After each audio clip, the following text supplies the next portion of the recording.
Very cool. I can't hear Matt for some reason. You can hear me now. Can you hear me now? Yes, I can hear you now. Yes. All right. I bumped a knob on the thing. Okay. Welcome to the humanity where we do things to stuff for people I met. And I'm Tommy. And tonight we are once again joined by our friend Aaron Tomlinson. Welcome back to the show, Aaron. Actually, just occurred to me today, I think you're our first 3-time guest. Oh, wow. So, well, it's a pleasure to be with you guys again. I always have a great time. So I'm looking forward to this. Yeah, like hopefully this is a more enjoyable experience than the last time, which unfortunately was. I mean, it was for election night, which I mean, it was a great fun hanging out. We had you and Derek and Jimmy on. I mean, it was fun hanging out with you guys, but you know, the reason for the occasion maybe a little less so. It was a wide range of emotions. Yeah, I'm pretty sure Derek's recovered. We were, but. I think it made him spiritual again. Yeah, maybe a bit. Yeah. So brought Aaron on to talk left-hand path, right-hand path stuff, which is a topic I believe, at least from what I remember, you may have talked about it more before. Remember, you had like a little series of videos you were doing. I think you started back in December or something like that. Yeah, that sounds it's something. Yeah, because I actually went back today to watch like your first video you did on it just to kind of give myself a refresher, and I was like, damn, I don't know how we're going to talk about like all the stuff I want to talk about on this tonight, because just your first episode was like 2 hours, and now we don't necessarily need to go like that in depth on and everything, because just maybe like touch on some things. I definitely would encourage people to check out the larger videos you did. For people who are curious, I left a link to Aaron's YouTube page in the description for the episode, so be sure to check that out later as well. But yeah, I guess kick us off. I guess just go through what are we drinking tonight, gentlemen? Do you want to start with Matt? Sure. Drinking Truth Bomb again from Rheingeist. Tasty. Gotta show the color again. The clarity on this. Is ridiculous for being an imperial. Yeah, it's a little bit like witchcraft. But yeah, that's what I'm having. Cool. All right, and I am, when I can, I try to make my drink kind of appropriate for the show, like by topic or in this case, guest. So, but in this case, the best I could do. Still working through my case of Jackie O's variety, brewery out in Athens, Ohio. Tonight's beer is their IPA. I don't know how well people can read that, but the artwork's really cool. It's Mystic Mama. Oh, nice. I figured the words like Mystic Mama is like one of those words I felt was like appropriate for a conversation with Aaron tonight. I'll let y'all decide which one that is. So, but yeah, not quite as impressively clear as Matt's, but still tasty. So, all right. How about you, Aaron? I'm slumming it tonight compared to you guys. So my glass is not clear. That's all right. And it's Modelo Especial, but it is I made a michelada. So I've got Bloody Mary mix, some red powdered pepper, tahine, and Cholula. Cholula? Yeah. That's like hardly slumming it up by my standards. That's you say Cholula. That's like I say. That's almost too fancy, dude. Come on. Yeah. I wanted to get a craft beer. Like we have a beer here at home. I might have had it last time. It's made with green chili in it. Yeah. That's amazing, but they were out. So I guess there's a jalapeno IPA that it's not. I think it's from out of town, but like somebody sells it around here. Maybe made by Masthead. But yeah, it was really good. I couldn't have that many of them for sure, just because it was. Oh yeah, the flavor just kept going. Yeah. Yeah. So let's see. We got several people in here, but Ben Urban cannabis water. Ooh, I have not had that, but it sounds. But I'm also like completely like not hip with like the things the kids these days are doing. I know Ben's probably not a kid. He's like, is that the swimming water? Is that a thing, or is that just a slang for like a bong pipe or something? Because I know, or there's water involved with that. He's like, no, I think this is a beverage. Okay. Like Matt Tree in town here has those THC pops. THC pops. Yeah. Wow. Nice. They're like sodas and shit. But thanks, Ben, also for doing that, because anyone else in the crowd, if whatever beverage you're enjoying this evening or food, whatever you want to share that you're doing, we always appreciate that too. We might have a couple. Well, I guess if they come back, they're not bots. We had a conversation with potentially 2 good bots last time. They also may have been real people. If they ever come back, they were real people. Yeah, they said they actually enjoyed it, which actually kind of surprised me. But yeah, I think I'm still kind of recovering from last week's episode. For anyone who saw that, like, I think that ended up being our longest one ever. Like, we ended up going over 4 hours because like we'd started like going through this video, but like partway through, we started getting like some pretty like good as far as like good interaction, meaning like they were being like very engaged, like from like 2 different people, seemed to be very Christian and be very disagreeing with things we were saying. So like we ended up just like stopping the video partway through and just like engaging with them. And I kind of felt like the way I put it, like my mood at the time was like, I'm going on more beer than sleep right now. I think I maybe had like 4 hours the night before. And and kind of brought me back to my old days, like where, you know, me like loudly opining about politics over scotches at Nicholson's here in Cincinnati, and Matt like gently reminding me, like, if you had enough to drink, your opinions are getting louder. So that's kind of what it felt like. I was back in that mode last night. I was in rare form, I guess. And I felt like shit the next day because they were trying to do the helpful Christian things that are actually triggering for people once you realize what they are. Yeah. And man, they were hitting them all. And it was that kind of one-sided conversation that Christians have with people where or I guess just fundamentalists in general. They're not really listening to you. Yeah. Or like they think like they hit like one of my favorites is like when they start making assumptions about me, like, oh, I guess you just never had a real experience with Jesus. I'm like, okay. I think that was the point where I just kind of stopped giving all the fucks and just but yeah, gaslighting for Jesus. This is the way. I haven't even seen that show, but all right. Well, like I said, good to see we're getting some interaction in the comments already tonight. So far, so good. But I guess we'll see how it goes as more people hop on. And also wanted to give Aaron a little chance to kind of introduce himself. But I guess first, seeing that like most of the people on here, like some of them I recognize, like Ben, but it seems like and I assumed like we'd probably be getting some people from, you know, Aaron's crowd, as it were. So I guess maybe by way of just slight introduction, I guess, for me and Matt, for people who haven't seen the show, just so you know what this is. I guess I'll let Matt speak for himself, but yeah, me and him, like former Christians, current atheists, like went through, like for me, like my story, like if you want to know more, like I've shared it in several other episodes, specifically one episode from last year. People want to look it up on our channel. It's called Doubting Tommy, where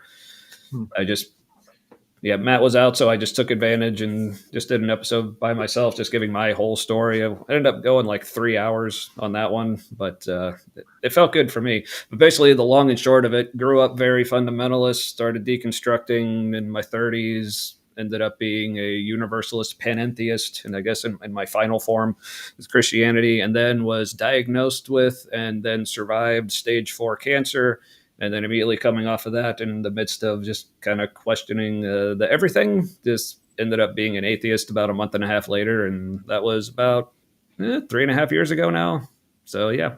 Then we started doing the show where we just talk about our experiences, what we think of Christianity, faith in general, and current events, philosophy. I mean, neither of us are like professional like philosophers or scholars or anything like that, but we we play one on YouTube or whatever. But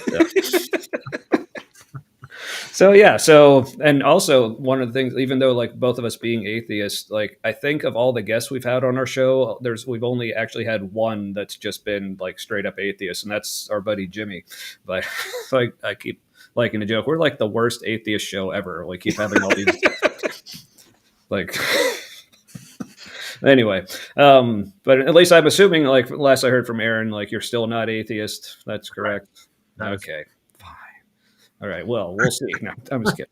Anyway, all right. So yeah, Matt, if there's any, I promise I won't just have a conversation with myself. Yeah. that would be amazing. Yeah, Matt, if you wanted to give it like yeah. Also used to be a Christian. Was in spiritual warfare ministry for 5 years. And he pulled me into that too for a year or two. So led groups, trained people, led people, and then just wanted to get closer and closer to God, and then I felt like I was, but then God disappeared. I was like, God is so big, and then I'm like, where'd he go? And then so now like I fall into the atheist category. I think there may be something that we're interpreting as God and spiritual experiences that are factual and could be explained by science. Maybe not science we have yet, but whatever it is, I think it's possible we're experiencing it as God or gods. And like the experience of that would still feel the same way, even if we're able to explain it. So some people might say, I'm not an atheist. Kind of depends who you talk to. Yeah.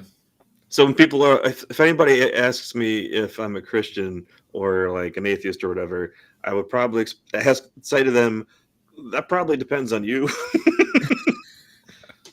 So how about you just decide? Because that's what you're going to do anyway. Yeah.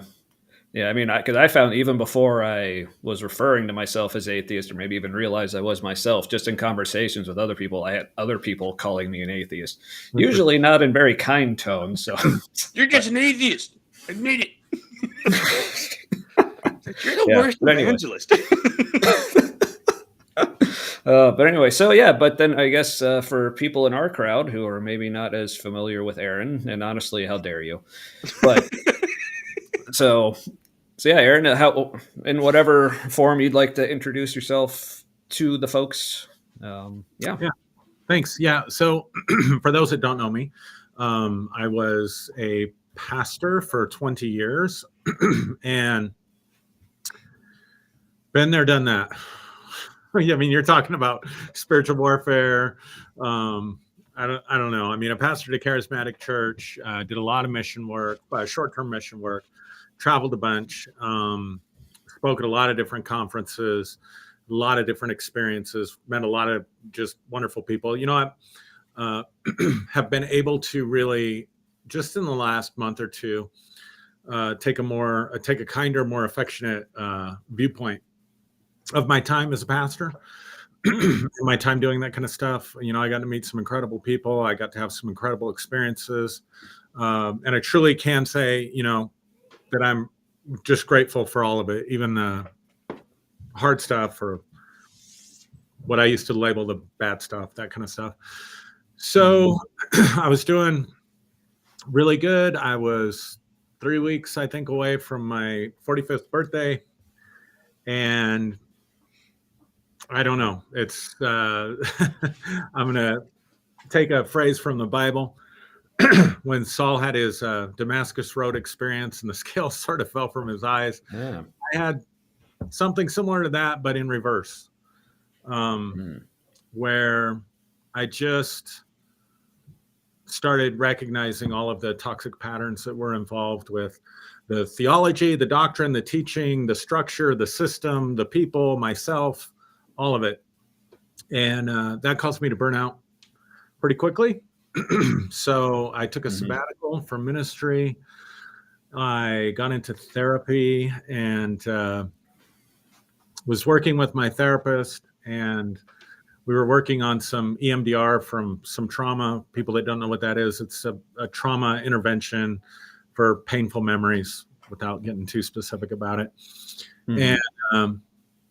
And somehow this whole concept of God that I had really inherited somewhat in my childhood, but various stages along the way. I want to be clear, I was never like a legalistic preacher or a hellfire preacher at all. I don't know if I ever preached one sermon on hell.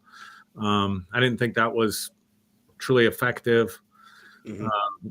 Wasn't what I was about, but I did, my identity was really wrapped up in shame for a lot of different reasons. And so we were working on that shame-based identity in therapy, and I was doing some EMDR, and this issue of God came up. And as I resolved and worked through that trauma, the change was so profound and so immediate and so powerful that I literally sat around for a week during that sabbatical, just like, I can't believe what I thought was saving me was actually harming me. And really the root of my problem, of what was happening, what was creating this shame-based identity and all that goes with it. It wasn't my troubled childhood or, a million different things I could have pointed to, got healing prayer for 1,000 times. And it's no wonder that it never took effect, because in reality, what was killing me was what was supposed to be helping me. Yeah, right. But I was still pastoring. I was still responsible. We had founded our church. We owned property, owned a building. We had payments we had to make. And I couldn't in good conscience just, come home from the sabbatical and be like, peace out. Finding the next guy and see you later. So we had a 4-year funeral for the church. Wow. Finally buried it in 2020. The pandemic helped us with that. It's the pandemic, you see. Yeah, that was actually I think pandemic was a big reason for me just no longer going to church. I think the last time I actually went to church, I was still Christian at the time, because I mentioned my story. I didn't get cancer until 2021, but I think the last time we actually went to church was sometime in 2020. And even as a Christian in the years after that, I just never went back. And then I guess really never went back now. But yeah. I don't know what to label myself. We can kind of get into. I'm a practitioner of the left-hand path for sure. Yeah. And you helped me find out that I am too, because I had no idea. Yes, you are a lord of the left-hand path, as they say. Yeah, but real quick, it looks like Ben Urban had to jump off. He'll catch on the replay. Thanks, but he did, before he left, said, I'm a casual theist, but I'm leaning towards deism. Now, if that's a question a lot of us atheists get asked, what form of theism or what kind of God seems more plausible to you? I think if I did ever, to me, the most plausible forms of any kind of God concept would be either deism or some kind of polytheism. So I think polytheism is maybe the best answer for things like the problem of evil. It's some gods are fucking shit up. Well, others don't want to, but they can't stop them. It's that makes more sense to me, I guess. But I think the problem of evil could, this is not really steer the conversation in this way. This is just something not a tangent. No, it could be a huge tangent. So that's why I'm saying just a thought I was having lately. Yeah. Evil might be a perspective thing. Not saying that it's not to kind of devalue the threat that evil in the world poses, but I mean that's our perspective. And so yes, of course, we want humanity to flourish. So things that get in the way of that, we should like the more severe it is, the more severe the response needs to be. And that's also our perspective. Right. Yeah. So Yeah. Yeah. I'd say like, yeah, evil is our perspective, but also good is also our perspective. right. So it's like either way. Yeah. It's all just shit that's happening. And then we Mhm. have stories about it. In our own life and old ones. That's like human history in a nutshell. So. Yeah. Shit happened. We made stories. But yeah. Back to you, Aaron. Anything else you wanted to? Yeah, I mean, your story. I guess. Yeah. Currently, I can share that I am a counselor, therapist, life coach. My day job is I work at Colorado State University Pueblo in the counseling center there. And then I have a private practice on top of that. And I talk a lot. Nice. All right. So yeah. So I guess to get into the topic for tonight, I mean, like I said, the whole like left hand path, right hand path stuff, like that's like those were terms that I had heard a lot. I mean, I have not. Yeah. Tommy. No, I didn't know a lot about them. I just heard the terms. I mean, honestly, like my main exposure to it was like just a lot of the like music I listen to. I'm into a lot of like extreme metal, so there's a lot of bands that talk about like left hand path. In fact, like one of my absolute favorite songs in the entire world is just called "The Left Hand Path" by this like German metal band. But so good. I kind of wanted to play it tonight, but then that would get me going on a tangent because I'm like that's my like tangent thing. If you just start asking me about music, then I'll start basically doing what I'm doing now, just like start rambling on about it and breaking it down to like sometimes I can even go like I love this song because of this one note specifically in this one. Yeah. Anyway, but yeah, so I'd heard a lot about and basically my impression of it. Okay, left hand path just kind of seemed like most people like their impression of it. Okay, it's to put it in crude terms is basically just like being evil or just kind of going off like doing your own thing, not caring about whatever. But yeah, but then I started. I think the first time I heard you talking about it was on one of your Freeology Friday shows with Derek, and I remember because I mentioned about how you telling me about it, like, and basically telling me I was very good at it without me even knowing. I think I'd left a comment on the stream and you'd like pointed out and you specifically said, now Tommy, like he's like mastered left hand path thinking or something like that. I'm like, oh sweet. What? So that was really cool for me to like listen to you like talk about it more and like find all the ways. Oh yeah, I do identify with that. Like that does make a lot of sense. And then like I mentioned before, you did like your own like series of videos on your channel, like talking about it specifically, like linking it with like Luciferianism, Lilith, and like kinds of other things. And like, so basically the whole time I was listening to you talk about it, I was thinking we need to have Aaron on and talk about this because this is like super interesting. So here you are. So let's talk about it. So I guess I figure we can start by, just you giving, like I said, you don't need to go into like as much depth and detail as you were like in that whole series. Cause I think just all those videos on their own were probably like 5 or 6 hours worth of stuff.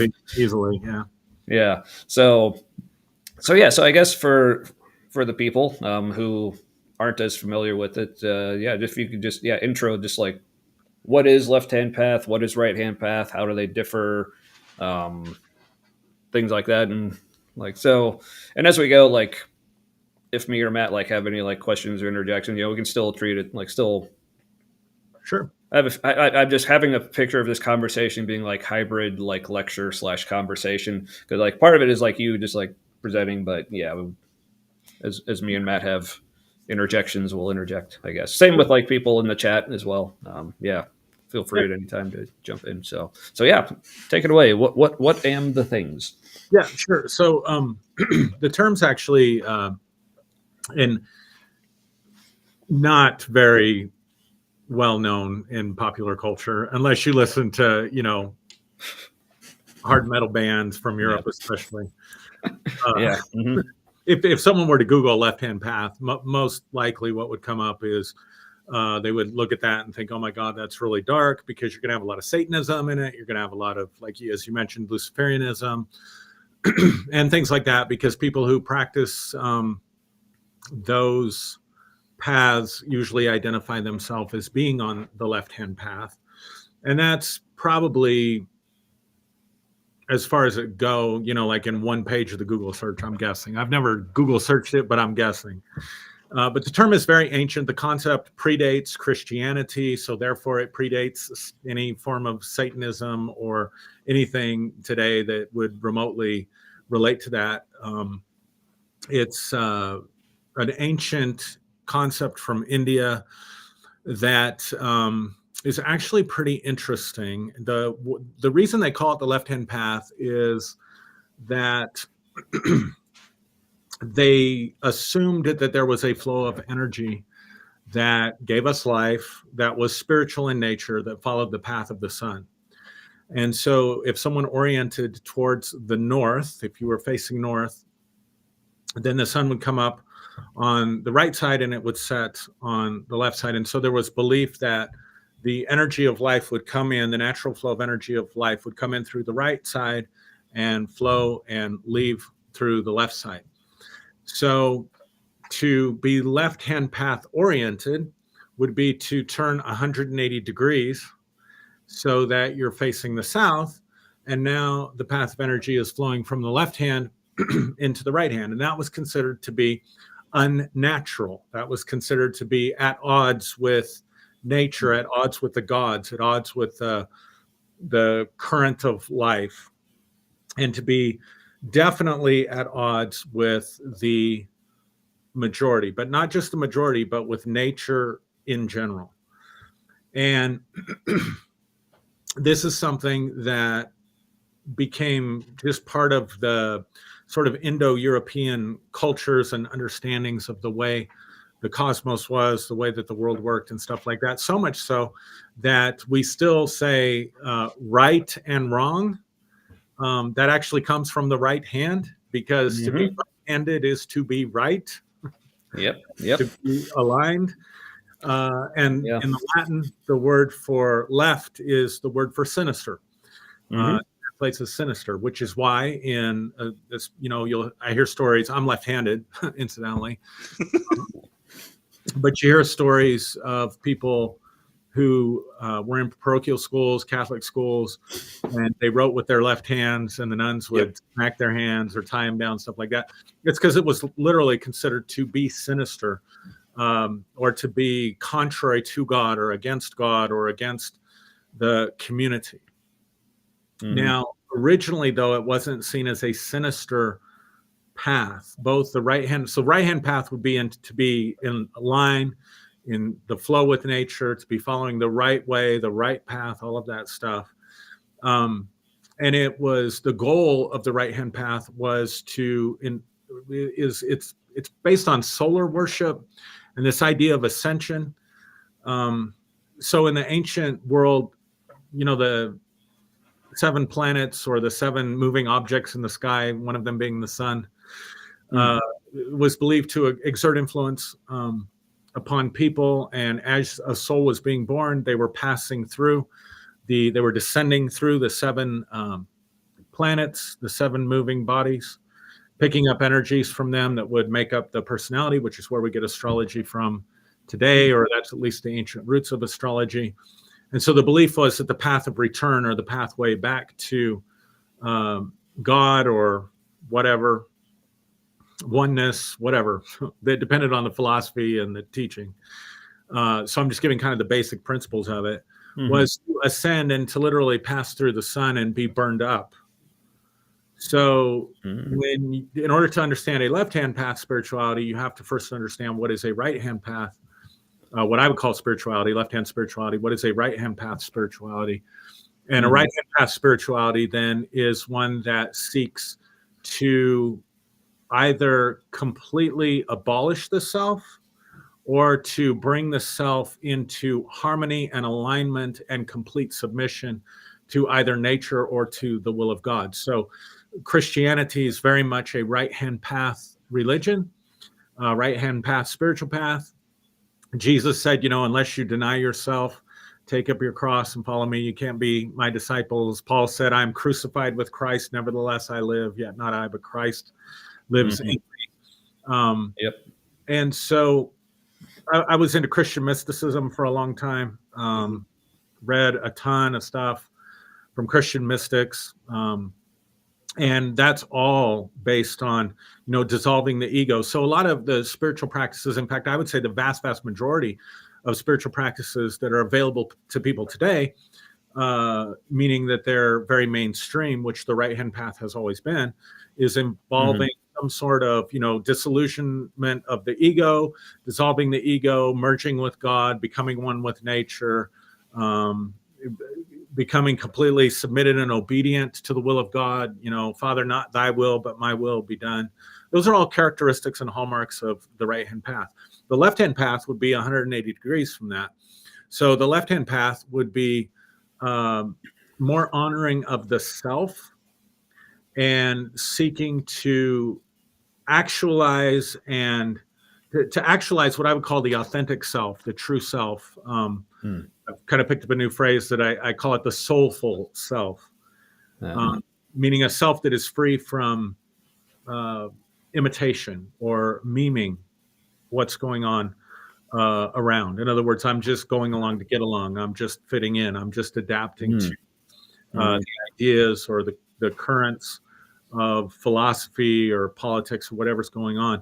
And so it's really a path that seeks to know the self. The oracle at Delphi in ancient Greece, famously had the term "know thyself" written over the entrance to the temple, but this was actually written over the entrance of a lot of temples in ancient cultures, and especially ancient Greek and Greco-Roman cultures.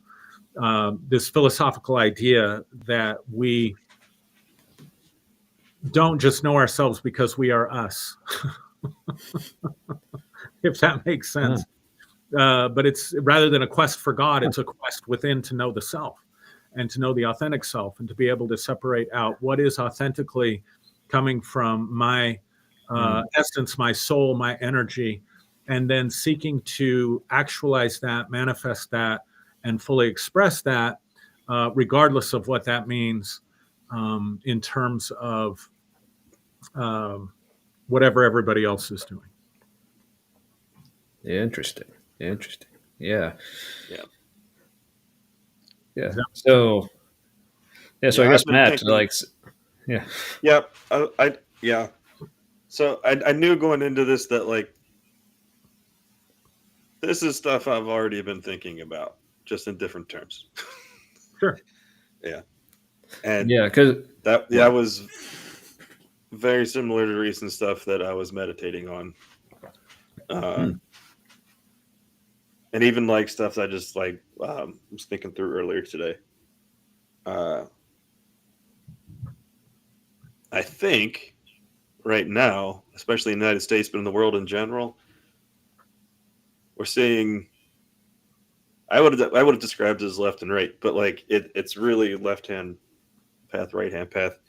You've got a middle that's focused on status quo, preserving it, and then you have two sides that have been aided by technology, and they're doing what they do increasingly well on both sides now.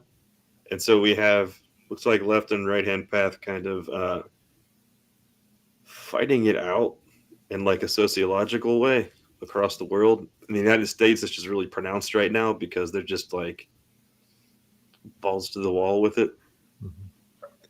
That tends to be our main setting. We just Oh, and I think whoever gets control in the end of this has control of the future of AI. So,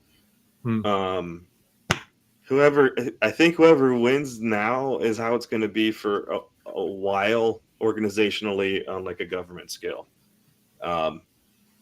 Good. But cool. It sounds like the left-hand path thrives in that kind of environment.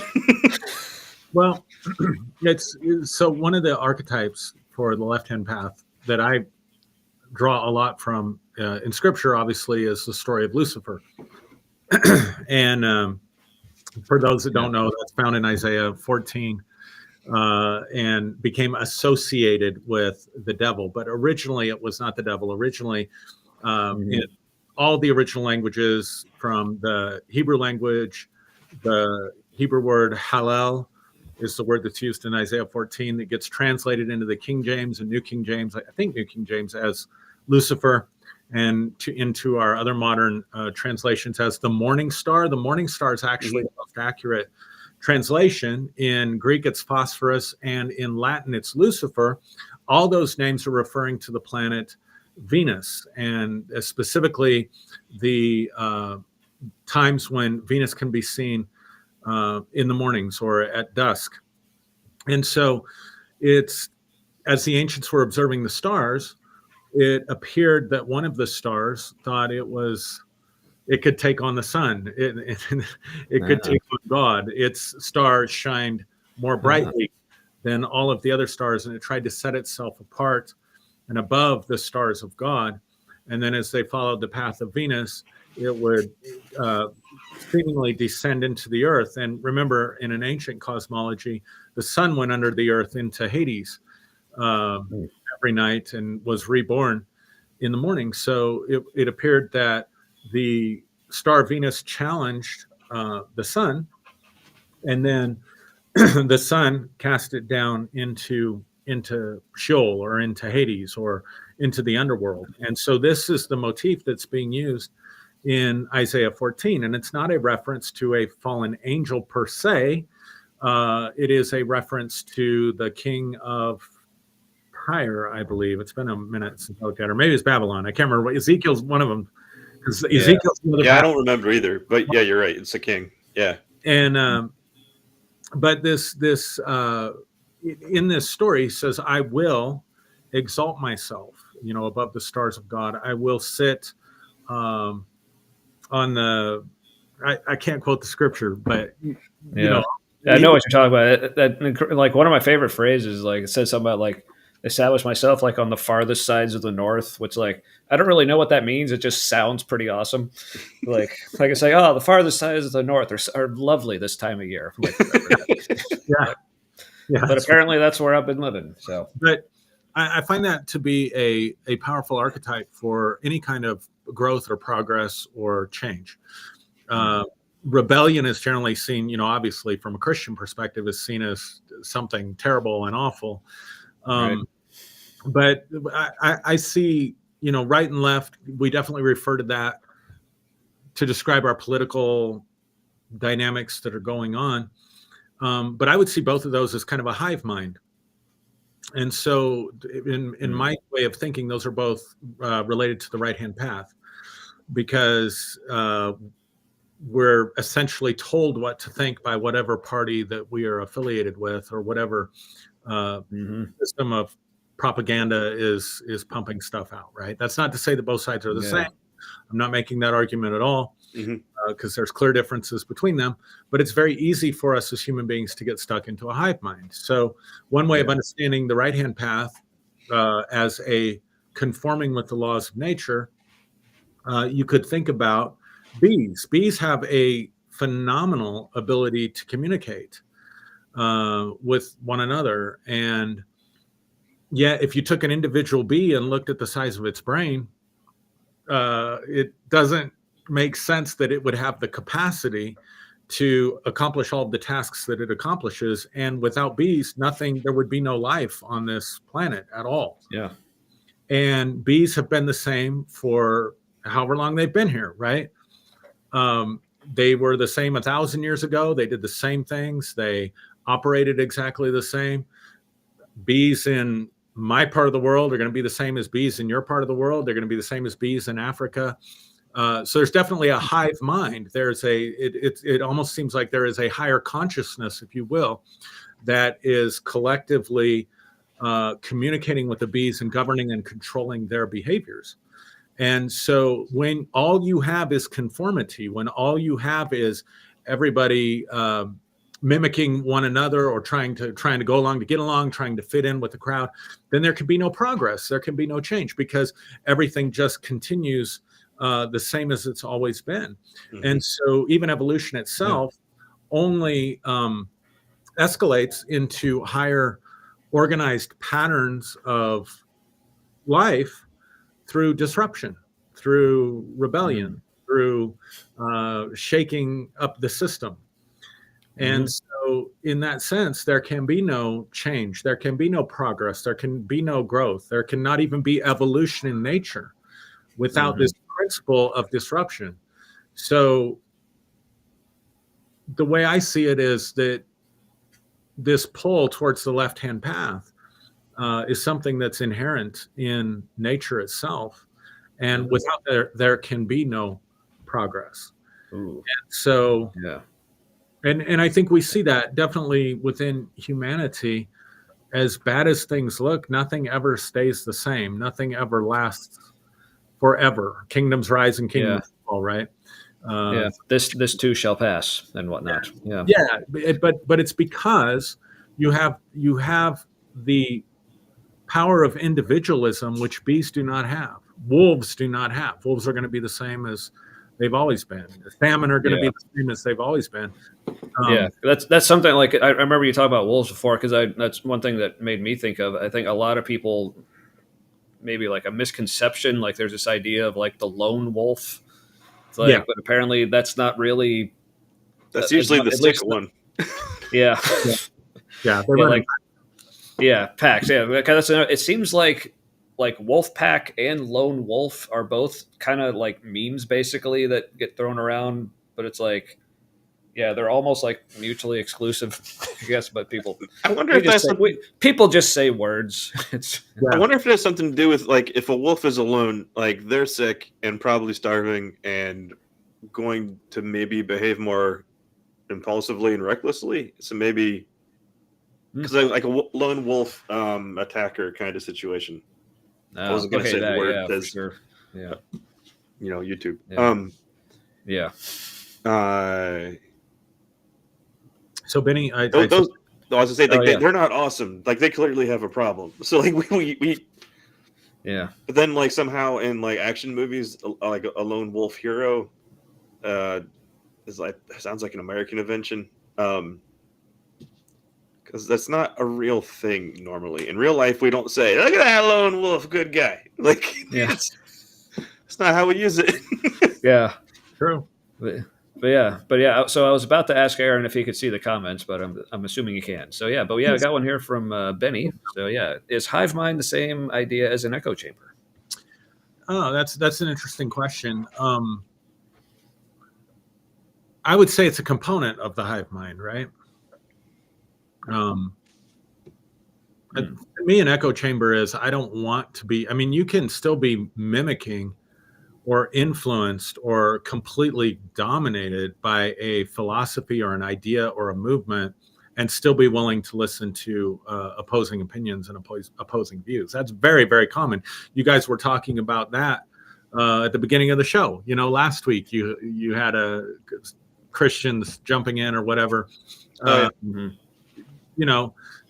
to me, an echo chamber is a place where I don't want to have my views and ideas challenged or put to the test. I don't want to have to think through stuff. I don't want to have any cognitive dissonance.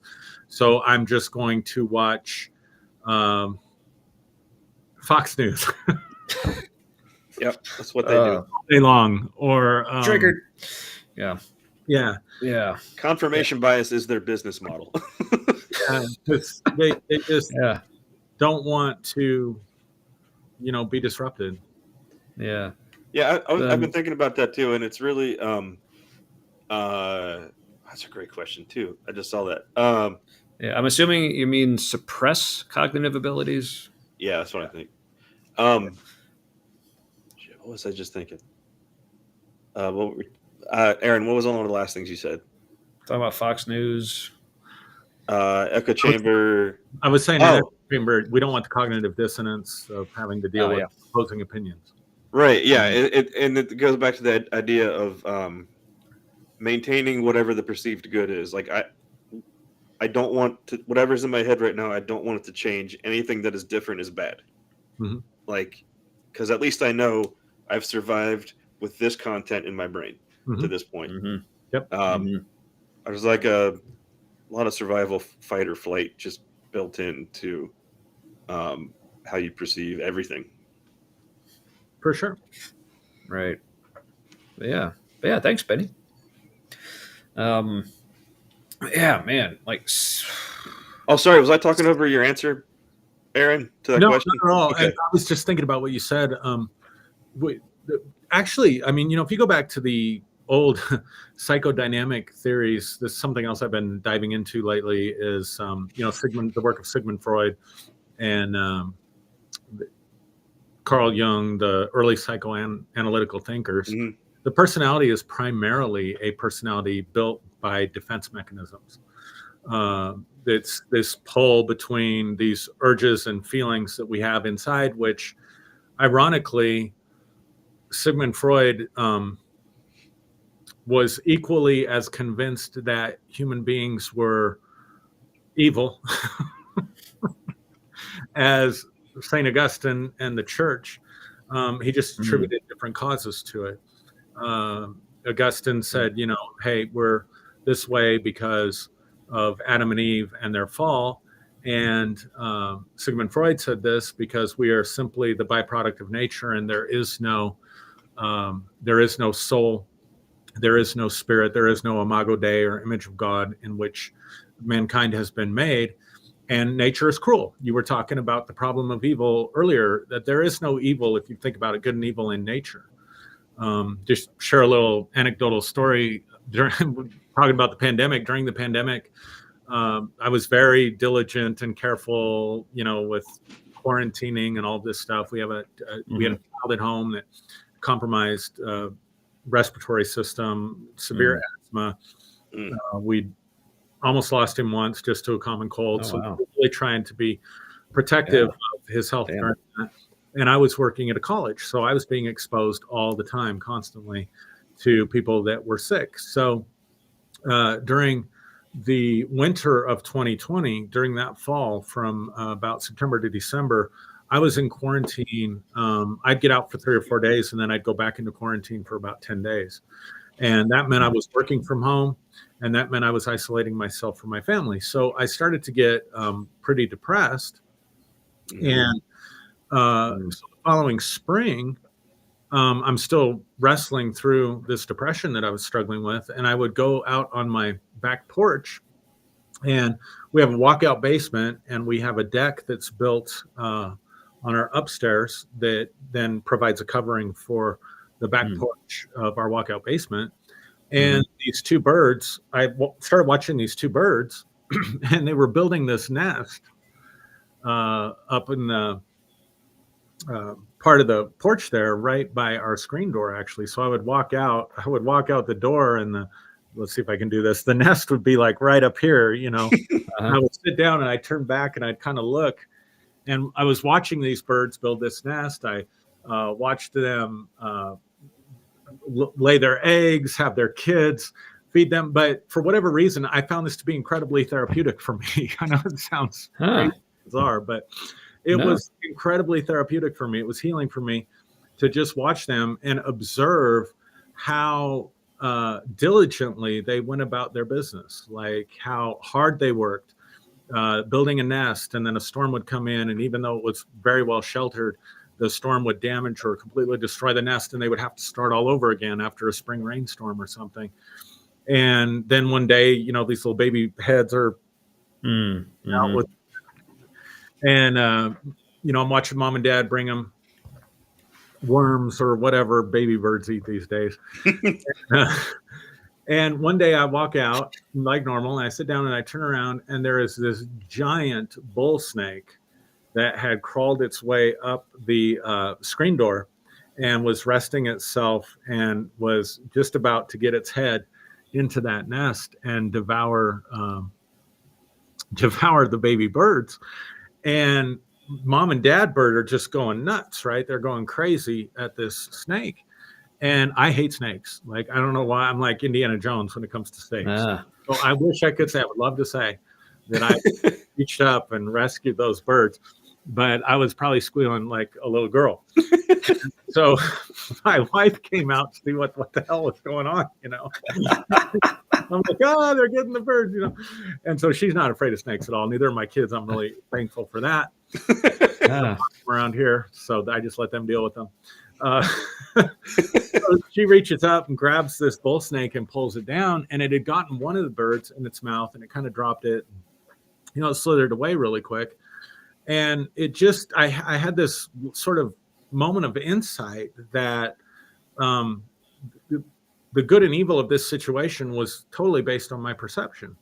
To the mom and dad bird, this was a horrible thing. Everything that they had labored for, and their children are being sacrificed to this snake.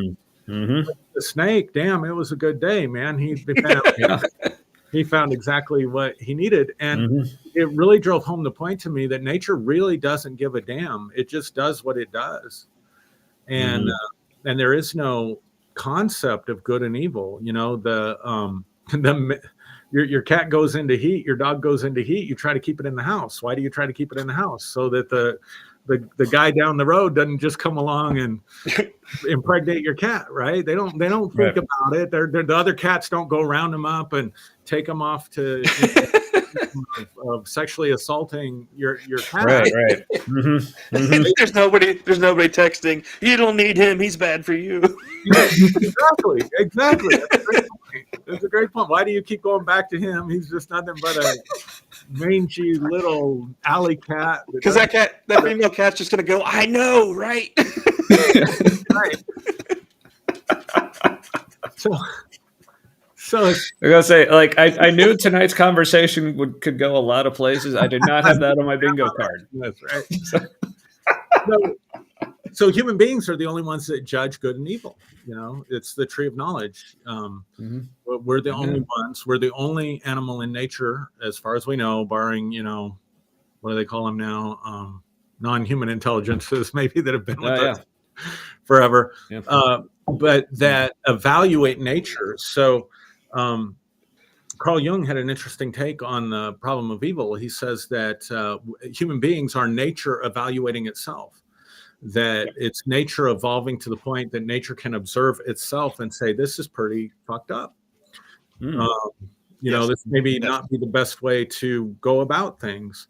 And so for Sigmund Freud, back to what I was talking about, for Sigmund Freud, human nature was destructive, and its primary purpose, just like all survival of the species, because he was determined to rescue the soul, if you will, from the church and from religion, and make it the study of the psyche a science. And so from his perspective, he was trying to fit a model for the soul within the context of Charles Darwin's theories on survival of the species. And so the issue for Darwin and evolution is the survival of the species. It's not the survival of the individual. The survival of the individual is a secondary of matter. Essentially, we have to reproduce, or we're the last generation. So the need to eat, the need to breathe is all because we need to procreate. Yeah, that's why I say, it's really the only traits necessary for like evolution to do its thing and species survive is like for the individual. Like it's really just a matter of like, well, did you survive long enough to fuck? And if the offspring need it, or did you stick around long enough to raise them? That's really exactly. Mental health does not play into that. In fact, poor mental health might facilitate that. Right.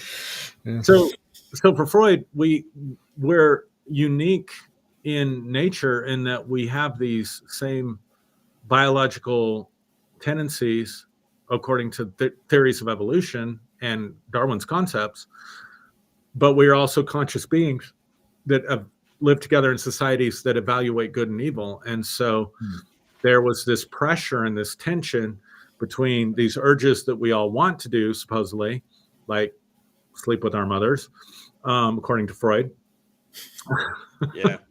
And what society tells us it is okay to do.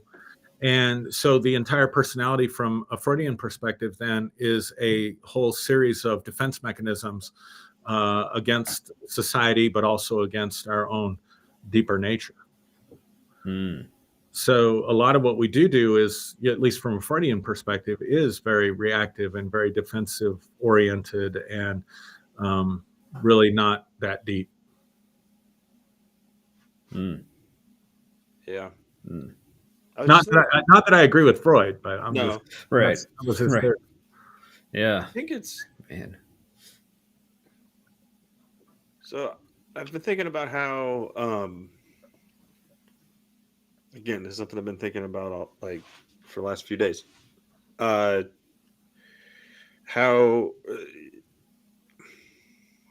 religion is kind of like organized religion is kind of it's almost like a cancerous version of evolution, where we tried to like institutionalize and codify the best way to be human. But especially in the case of Christianity, I don't know about the other Abrahamic religions, but the focus is on surviving and thriving somewhere else afterwards, not necessarily here. And so then it kind of becomes a kind of death cult where you're not necessarily trying to kill people, but it definitely does kind of kill everything. Like it kills the experience of being human, basically. It does. Yeah, for sure. Yeah, for sure. So from a left-hand path perspective, it's whereas on the right-hand path, you're trying to get out of here. When we all get to heaven, we'll sing and shout the victory and whatever. Sounds gross, right? From a left-hand path perspective, you're embracing everything that it means to be human and embracing the human experience as, if you take a spiritual approach to the left-hand path, you're embracing the human experience as sacred in and of itself. And so this, Anton LaVey, if I dare bring up Anton LaVey, this was kind of some of his ideas. And he's definitely considered, Lord of the left-hand path. Yeah, I'm a card-carrying member of the Satanic Temple for political reasons, too, but basically. Yeah, activism reasons, not really. As I like to say, I'm a cultural Satanist. But from my understanding, like even like within Satanism, there's like the Satanic Temple, which is like the official organization that me and Matt are technically members of. But from what I think, that's actually different than like LaVeyan Satanism. Yeah. And then there's also that's Lucian Greaves or something, I think. That's LaVey has written good stuff too. Like I read excerpts from his book. Yeah. But the way I like to describe Satanism, at least like there are like a small sect of it that's actually like theistic Satanists, that because like most Satanists don't actually believe in a Satan. It's just really more about like the philosophy and things like that. But basically the way I like to describe, other than the small sect that is actually theistic, I kind of describe Satanism as just secular humanism for people who like wearing capes.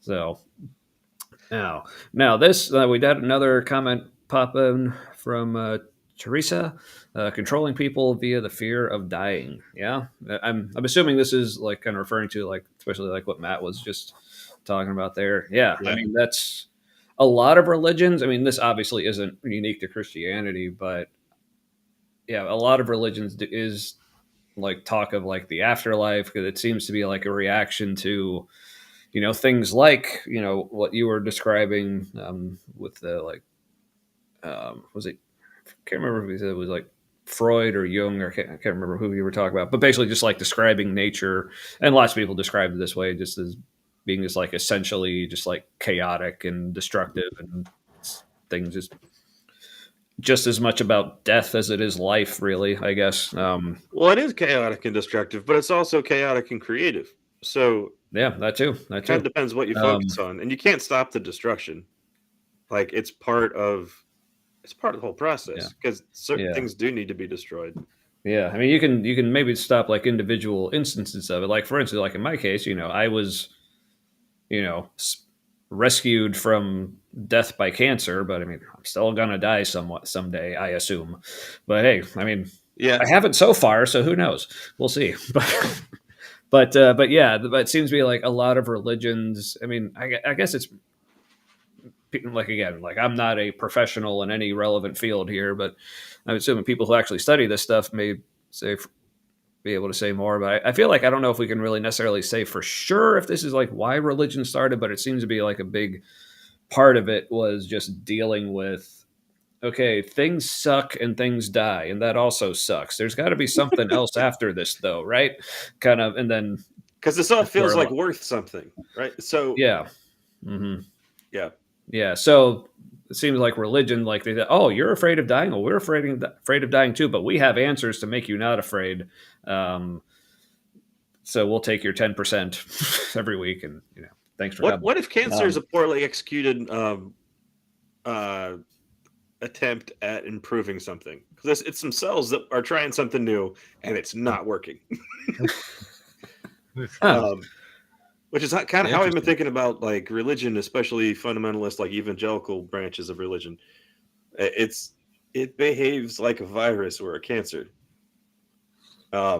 Yeah. Within itself, it thinks everything's cool, right? But it's often at the expense of like other things it tries to absorb or eat.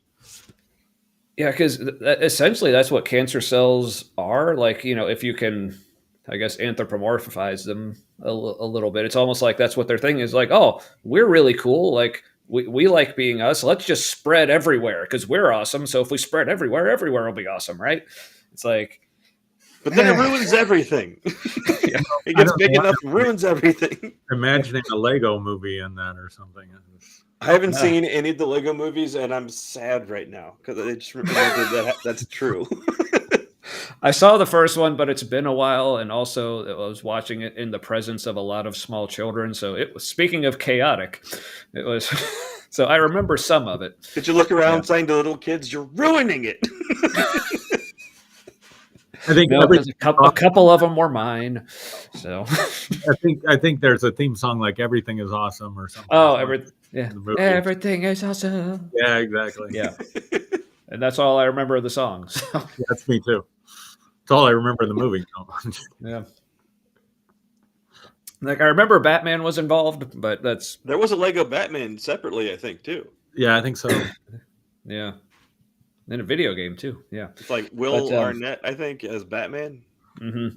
Interesting. Yeah. Man. Yeah. But man. So yeah. So as we've been talking, like back to the whole like left hand path, right hand path. Like so many different ways. Like my mind is going with this. Like thinking of like questions I have, things I want to talk about. Also remembering some of the things you were talking about, like in your like video series. So I guess maybe like. Start with like one of the questions you addressed when you were talking about it. It's like somebody asked, like, is it possible to be both right hand path and left hand path? Like, can they like mix, or are they? Or is I'll let you answer that, I guess. Yeah, yeah. That was immediately some of the feedback I was getting was, well, I'm on a middle way, and because there is no middle way to the right-hand path. There is just one right way. Mm-hmm. Because it's based on self-sacrifice, because it's based on self-denial and conformity and obedience to the state or to nature or to the will of God or whatever, the philosophy is saying. There's only one right way. So from that perspective, there cannot be a middle path. Anything that is a middle path would then be considered a left-hand path, because it's not conforming completely to the demands of the right-hand path. So anyone that says, I want to be on the middle path, what they're telling me is, I don't want to make this either or. So this comes from a lot of people that are theists who are interested in what I'm saying about the left-hand path. And when I'm talking about seeking within yourself, seeking to know yourself, seeking to express yourself.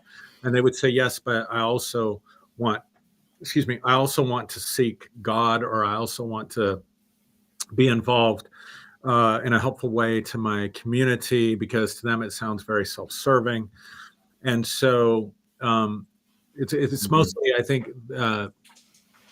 from that sort of theist or deist perspective that people say, yeah, I like what you're saying. I like a lot of the principles, but I don't want to give up my faith in God, or I don't want to give up, And so the point is, this is about self-expression. So, and having the right to your own I will, your right to assert your own I will and your own purpose in life, which, Tommy, is why I was saying that you are, you and Matt both are practicing left-hand path. Anybody that deconstructs is practicing left-hand path. I suppose, if you're born into a family of atheists and you live in a culture that's very, very secular, then, maybe you're on the right-hand path because you're simply conforming to everything that's around you. Yeah, that would be possible. So but it's about finding out what's right for the person and then relating to what's around you. So a person can still be a theist and want to discover themselves and actualize themselves, and then in that actualized, authentic self, have a relationship to or with whatever deity that they pray to or believe in or follow, and also serve their community. But now they're serving it from a place of authenticity and a place where they have really cultivated their talents and their gifts and things like that, rather than just, again, succumbing to the pressure of the crowd or of the hive mind, or, as Benny said earlier, the echo chamber. Right. Yeah. And I think that people probably would think like they're finding themselves, or some person who says like, yeah, I want to do what's authentic to me, but I also want to serve God, or something like that. My experience was people who said that most often were still trying to submit to what they thought God's picture of them was. So it's still somebody else's version of them. But often things we project on God are projections of ourselves, like who we think the ideal version of us would be or be like. But that still can be informed by things that were given to you versus what's really you. Yeah. That's definitely like a feeling I remember having a lot of. Like one of the things that's like drilled into is like, your identity is in Christ, but that was like viewed cool. Tell me more about him, please. Well, the Gospels are vague as shit. Like,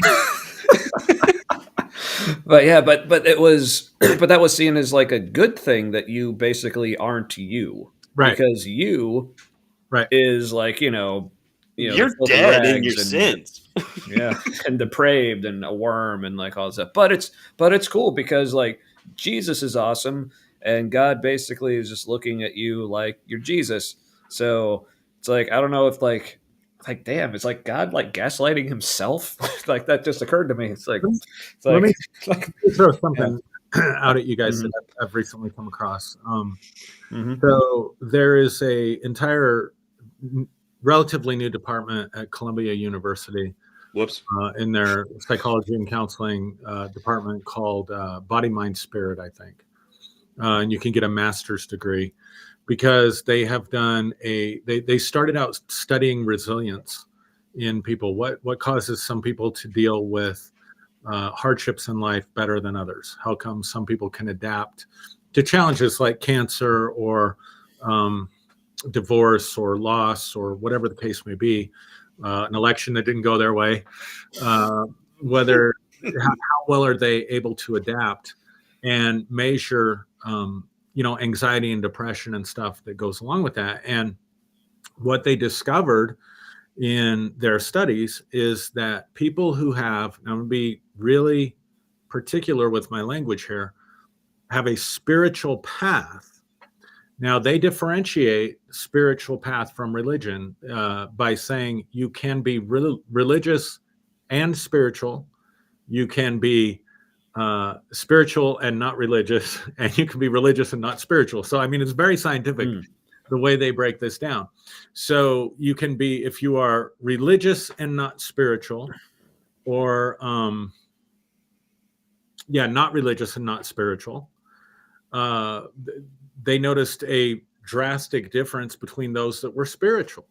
So in other words, if you just identified as religious, and the way they determined this was um, a whole host of questions to identify whether or not you felt you had a connection with a higher power. Basically, essentially, that was the thing, or whether you were just following a conservative doctrinal approach to life.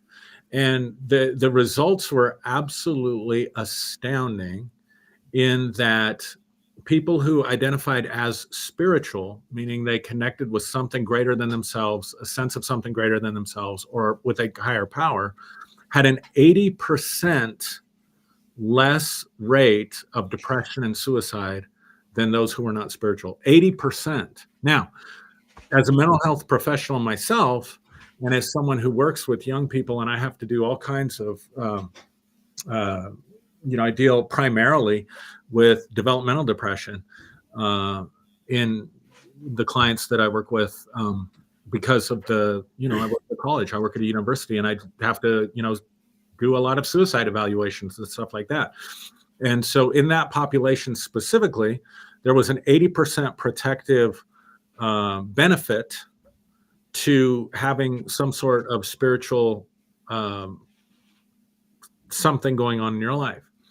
So I'm thinking about this, whether we like it or not, people are going to, the vast majority of people in humanity are going to be drawn to, whether we want to call myths or fairy tales or superstitions or belief in God or religion. That's where most people are going to land. That's where all three of us landed at some point, probably when we were younger, right? I know I was, in that 19, 20, 22, 23 age, was, all of that was developing, and I was seeking all of that out. Yeah, that's about when. Well, they've done brain scans, and there's a part of the brain that activates during things like prayer meetings and, stuff that we were involved with, that does not activate at other times necessarily. And it's more active. That part of the brain is hyperactive during that coming of age, late teen, early 20s time period, and also in middle age. So that's why a lot of people go through midlife crisis. They go through an existential, what is the meaning? They rethink their faith. They have a crisis of faith because of that same activity that's being stimulated in the brain. So here's my point, my question. There's actually a question. Okay. Because this is the way I see part of the problem. And one of the reasons that I talk about the left-hand path is because if people are going to be seeking some kind of relationship with a higher power, some kind of a spiritual existence, and their only options are what we have on the table right now, then we are only going to keep turning out the same problems generation after generation after generation. And we've proven that because Christianity has lasted for 2,000 years. And it's still apparently as strong as ever. Just when people think it's about to die out, it revives and kicks in again. I mean, and this repeats the same problems too. Yeah. So on mass scales. So part of what I'm seeking to find and understand is, how can I'll speak for myself, contribute a voice to an alternative form of spirituality, which wouldn't be Satanism, because Satanism is basically just a middle finger to Christianity, right? Mm-hmm. It's still operating under the same archetypes, the same paradigms, etc. Mm-hmm. And with all due respect to atheists, like, still the minority of people identify themselves as atheists. Mm-hmm. So I don't think that's a viable alternative. And so I'm trying to look at this in a very pragmatic, and I'm saying as a viable alternative on a societal scale. I'm not talking about for the individual person. Mm-hmm. I'm saying on a macro scale, I don't think that's an answer. But anyway, I'll just throw that out to you guys. I'd love to hear your thoughts. Just the most recent thing that was in my head was about atheists not having a spirituality. I think so. Like, what I've picked up from watching a lot of my exposure to like other atheists is primarily YouTube, like established atheist YouTubers.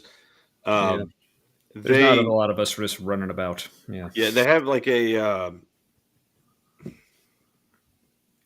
They do have practices in their life or connections with other people. Mm-hmm.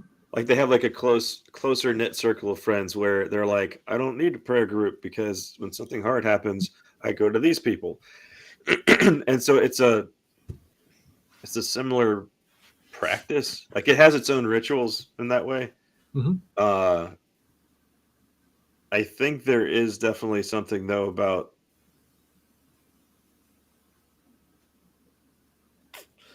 I don't know how to describe it.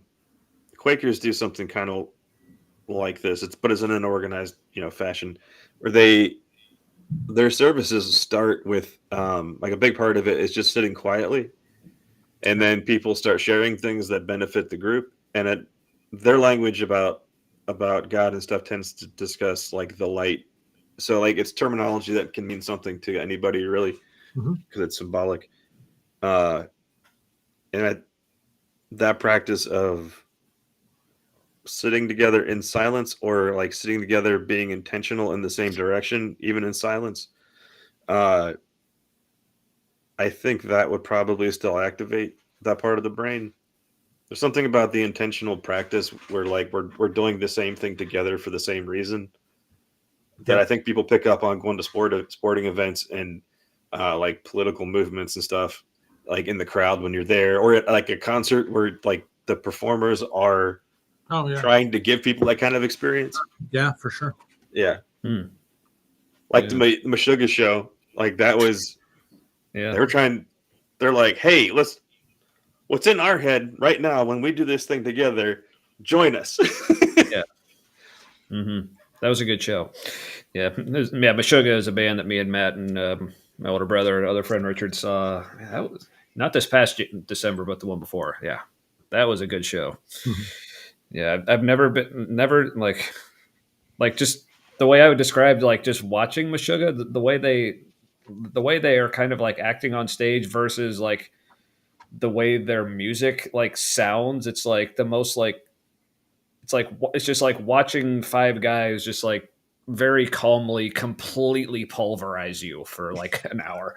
Wow. It was anyway, because like if you just don't have the sound on, if you're just like watching Meshuggah, they're just on stage like just just calmly, but it's like, but the sound is just like, it's like you're drowning. It's like, anyway. But there's an ebb and flow to the music though, or like they're slowly rolling waves in the melody and the rhythms in the music, but like it's like all at the same time.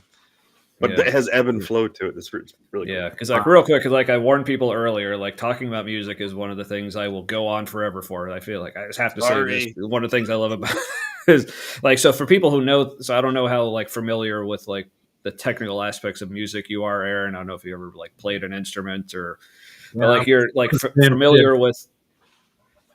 Yeah, so basically, like you're familiar with like measures or bars. I can read music. So say like they have like these insanely complex rhythms that like they sound like a lot of people think like all their music's in like some crazy time signatures like 7/8 or like 13/4 or whatever. But actually that like all of their music for the most part is actually in a standard 4/4.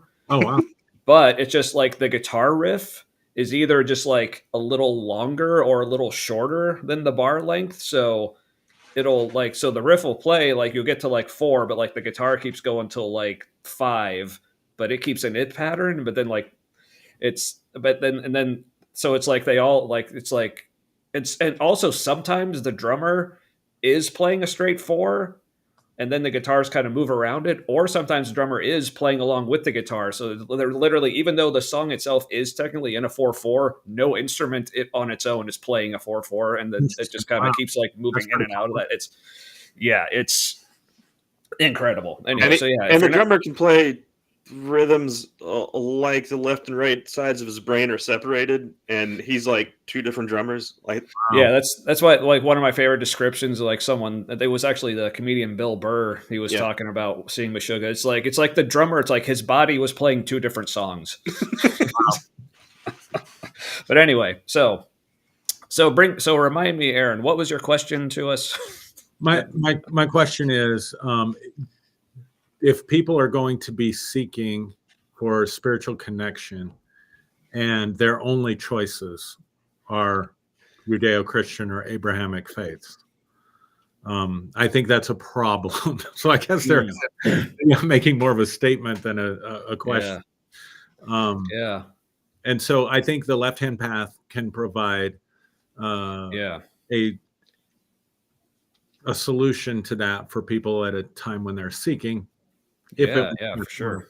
Because those religions are like very easily toxic to human evolution, because the core belief is that like humanity is at its core not worth saving, correct, not worth surviving. Or like Tony, in some cases we'll just like flat out just deny evolution and think like, no, like the way we have it is like, things aren't changing. We figured out what the truth is. It doesn't change. It doesn't evolve. Like it's, even though if you actually look at the history of all these religions, they all change over time, however much they want to deny it. But yeah, there's a reported interaction with a non-human intelligence. There's probably a whole lot of embellishment in it, but there were a couple like super insightful things, like this alien or what do they call them? Not ultra terrestrials or something. Ooh. They're not extraterrestrial. They're ultra terrestrial, meaning like we're not the top of the food chain. There are other terrestrial beings, and we're like they're zoo animals essentially. Yeah, I've heard that postulated. But like the thing they said was that humans have such a capacity for self-criticism, and that is something that stands out about our species. Yay! I was like, oh man, that makes a lot of sense.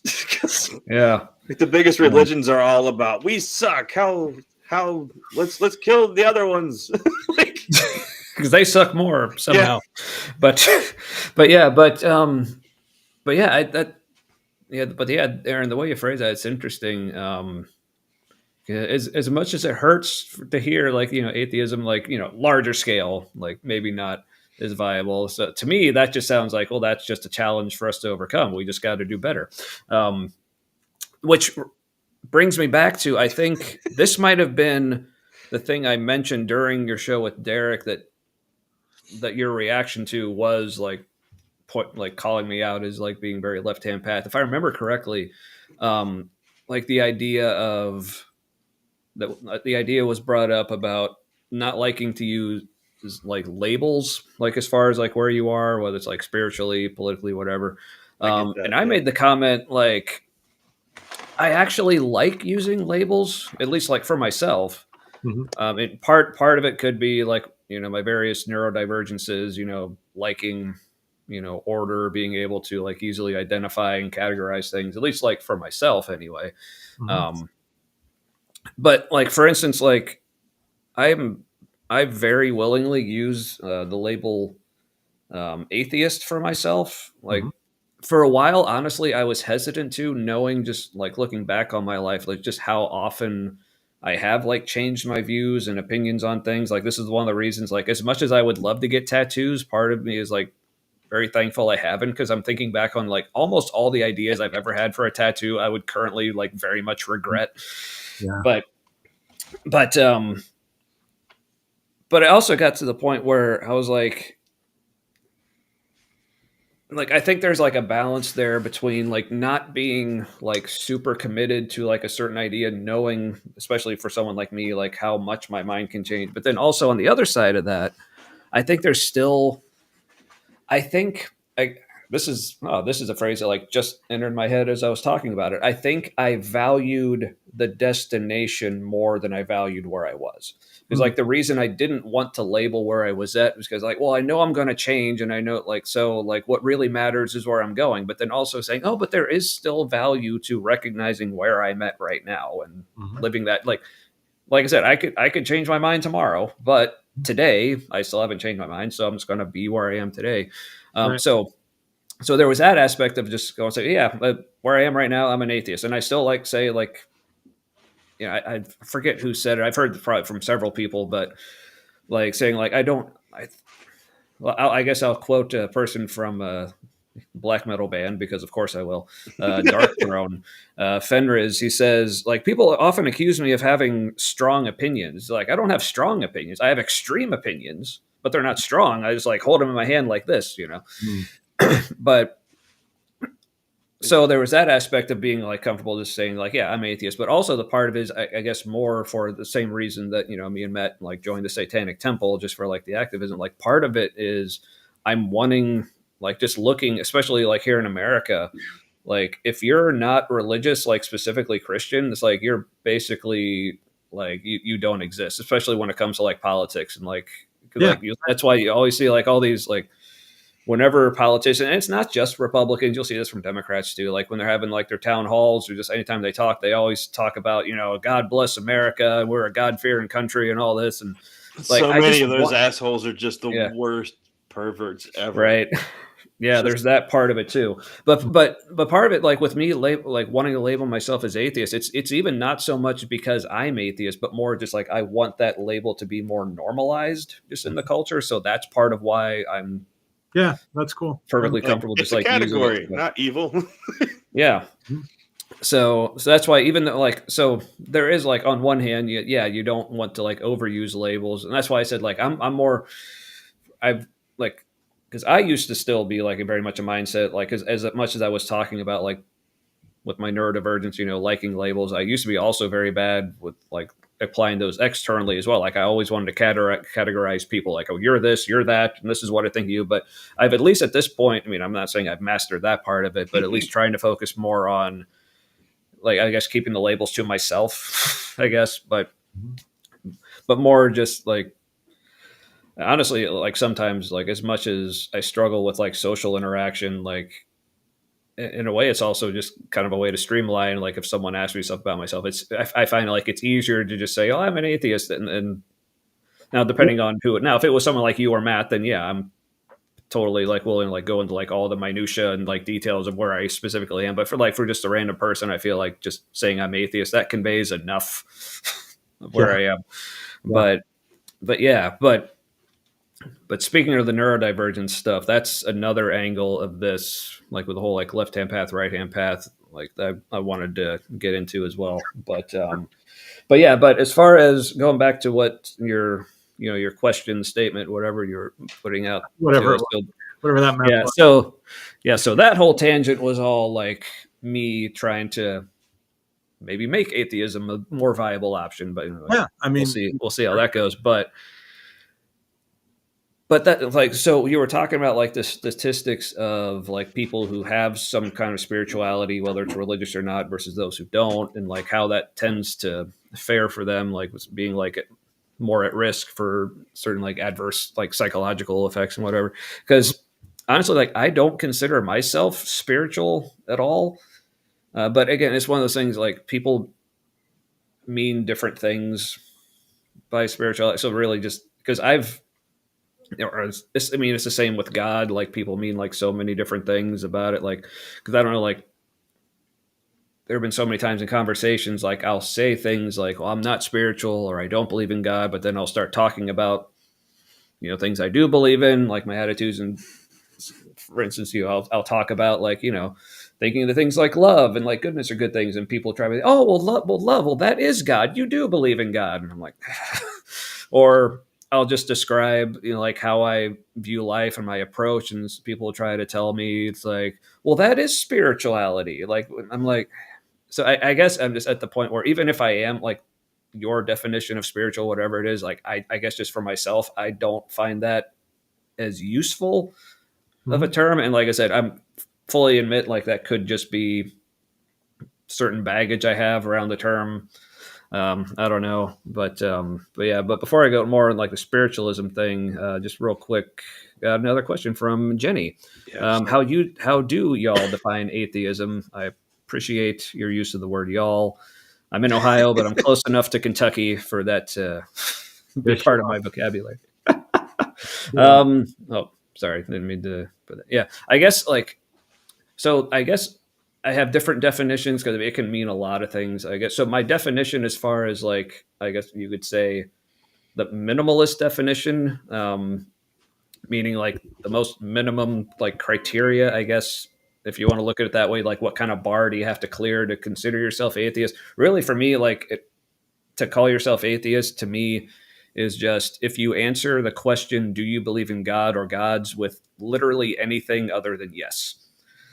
Like to me, it's like if you just lack a belief, if it's a positive disbelief, and like anything in between, then yeah. But for me, like my specific version of atheism, I am comfortable saying I do actually believe there are no gods, but I don't claim to know for sure. That's just where I'm at. I guess also to borrow a concept from like Christian days, because like that was another thing I used to be real hesitant to come out with a more like, you know, strong atheist stance like that, because I realized, you know, in a lot of conversations, a lot of people don't take that very well.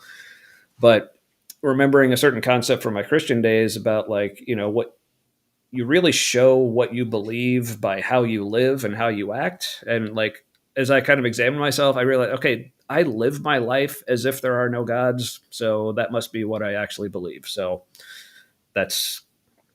yeah, I'm comfortable saying that. So yeah, I don't know, Matt, if you had a different. Well, I do have to say it. that I was answering a drop in on the echo. So Oh. I vaguely heard what you said. So I might repeat. That's fine. Atheism, I would say, is lacking a belief in a God as defined by religions. Because like I could use the term God for certain like connections I've felt to things like over time and recently, but like all I know for sure is that it feels like I'm connecting to something. It could be like the deeper me, it could be like connecting to myself, which and that I'm part of a bigger something, universe, God, I don't know. And and that has kind of the same benefits as faith did for me, but without the downsides, at least so far. So I would just say I lack a belief in God as it's generally understood. Yeah, and I would also say like like I said, to me, like the atheism question, like it's really just specifically about like gods. I think like you can be an atheist and still believe in like supernatural things, like even as far as like believing in angels and demons and even heaven and hell. But if you just don't think there's a God in that equation, because like, and some atheists, Mm-hmm. like Satanist types, do believe that. Like they're not they're not theists because they don't really think of Satan as a god figure in the typical sense. Yeah. Although I guess some people do, because they do get kind of fundamentalist about. And those are the ones that usually do like really messed up shit.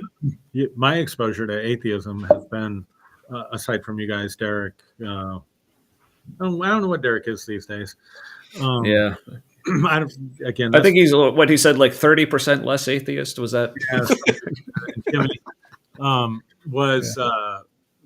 So one of the things that I started, I don't know, 2 or 3 years ago was a group on Facebook called Religious Trauma Recovery. And just on a whim, and it exploded. It's got thousands of people in it now. But a lot of them were atheists, and they were frankly complete assholes. They were as bad as any Christian coming into any atheist. Doesn't sound like recovery, does it? Yeah. Well, it was just, to me, it was two sides of the same coin. It's just as you're welcome, Jenny. Just as eager to evangelize for their newfound beliefs or whatever, and just as closed-minded, and also just as much deference to an authority, but the authority was science rather than the Bible. So yeah, they get kind of dogmatic about it. Yeah, I mean, so it was not pleasant at all. And there were times even with Phreology Friday that Derek wanted to do stuff. I'm like, I ain't doing that, dude, because I am not going to have a shit ton of atheists on my page coming at me when I make a statement about anything remotely paranormal or spiritual. So no, we're not doing the topic. Yeah, but fortunately, like I say, like I said, I've only been like atheist for like 3.5 years, probably. Um, and I guess now, had I become an atheist like 10 years ago, like, and Matt can probably vouch for this, like, I absolutely would have been that asshole atheist, but maybe 15 years ago, I don't know, but because Yeah, there's a good chance. Thank you.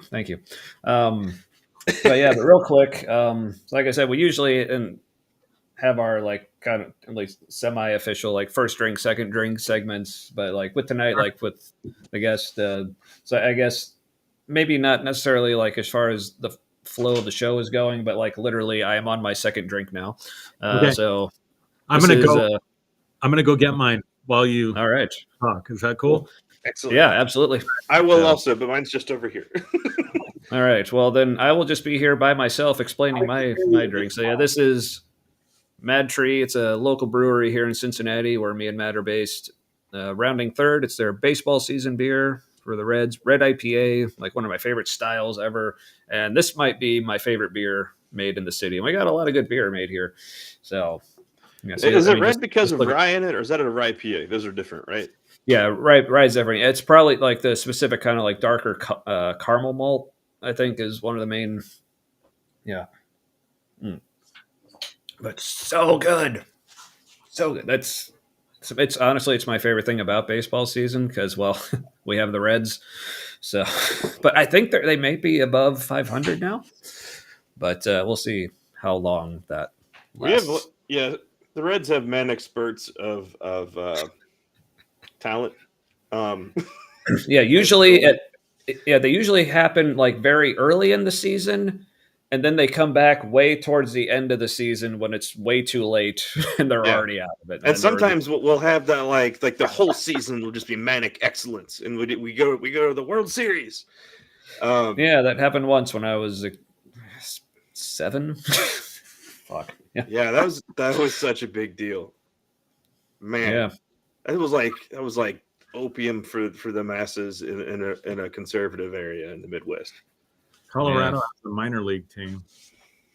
What happened to the Rockies? Well, I did not keep up on anything. They're minor league. They're a minor league team. They won like 3 games or something. I don't know.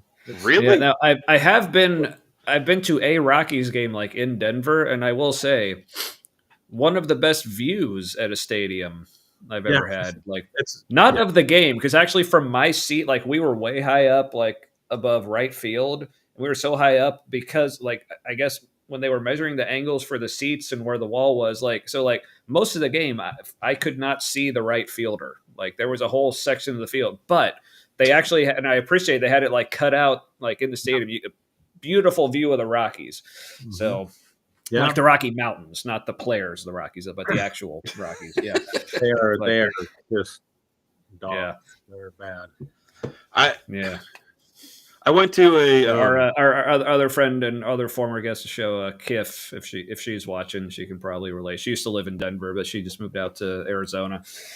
So, yeah, she's in back to Arizona, where she was from. Yeah, but yeah, very short stadium story. I was in Phoenix, lovely area. The reason I was out there ended up being bogus, but that's not important.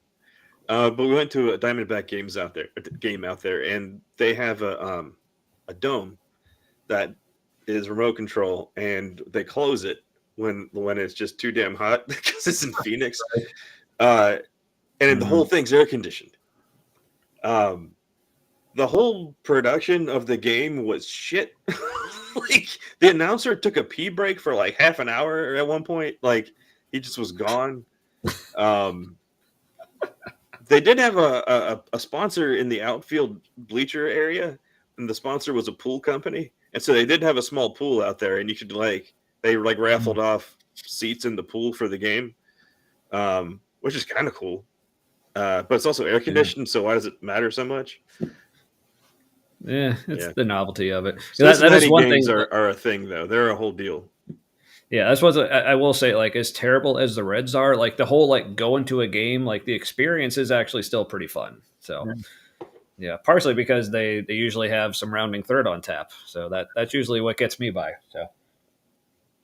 So yeah, what you grab a second drink there, Aaron? Or Yeah, same thing. I just Nice. Modelo and just threw some Bloody Mary mix in with it. nice. Now, do you put the clam juice in the Bloody Mary mix? The If I have- tomato? If I have the clam juice, I do that. Yeah. No. Oh, No, I don't like Bloody Marys anyway, but like, just like, it looks Yeah, like blood, smells like clams. It's not great, like, in my opinion. yeah. My thing is, I'm just usually like generally tomato averse, so I never Right. really got into those. Oh, But, that sucks. Yeah. I like tomato-based stuff, man. yeah, pretty much the only like tomato based things I have, like I fucking love barbecue sauce Okay. and salsa, which Oh yeah. confuses the shit out of me because it's like 90% tomato. But Yeah, it is. but thing is like pretty much any form of tomatoes, including like I eat pizza like without sauce. Like that's how I like it. And like so but in general, me and Italian food just don't get along because I also generally don't really like cheese even. So like I'm glad I'm not Italian. Or maybe if I was Italian I would like it. I don't know. Tomatoes don't come from Italy. They come from South America originally. And like everything else Spain did at the time, they're like, ours now. Well, except for disease. That was yours. In fact, you can have some of ours too. Yeah. But anyway. All right. So, but back to like the conversation. God, that was... Yeah, Gallows humor, like, it's going to have to become okay, even for things that are too soon, I think. Otherwise, we're going to lose our minds. Yeah, not too soon enough, I guess. No, it's... But yeah, so... It just is that bad. Let's just... Yeah, so there's a few other, like, aspects of this, like, left-hand path, right-hand path, and tangentially related things I wanted to have, but, like... Wait, hold on. Like, a beer. Real quick, I just want to check in with Aaron, like, time-wise, how are you doing? Like, you needed to... I'm good for now. Okay, cool, yeah. Real short, improv IPA that my wife drinks almost exclusively from Fretboard Brewing in town. That's it. That's all I got. Yeah.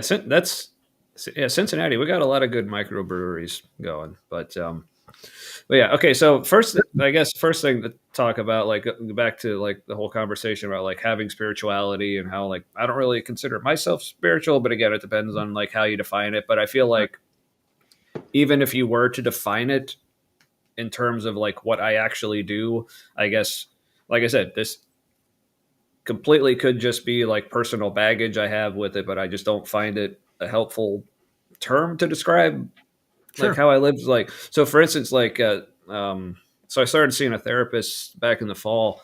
And one of the exercises that we were doing was just talking about, basically just figuring out like, what are my values?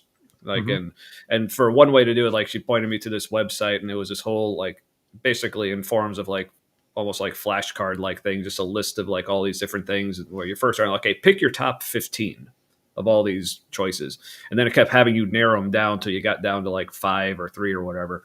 And one of the options, and I have it pulled up here because I took a screenshot because it like befuddled me and pissed me off and annoyed and confused me just like all at the same time. One of the options was spirituality. I'm like, oh, that's not going to be one. But then I read I have it right now. This is the description that this had for spirituality.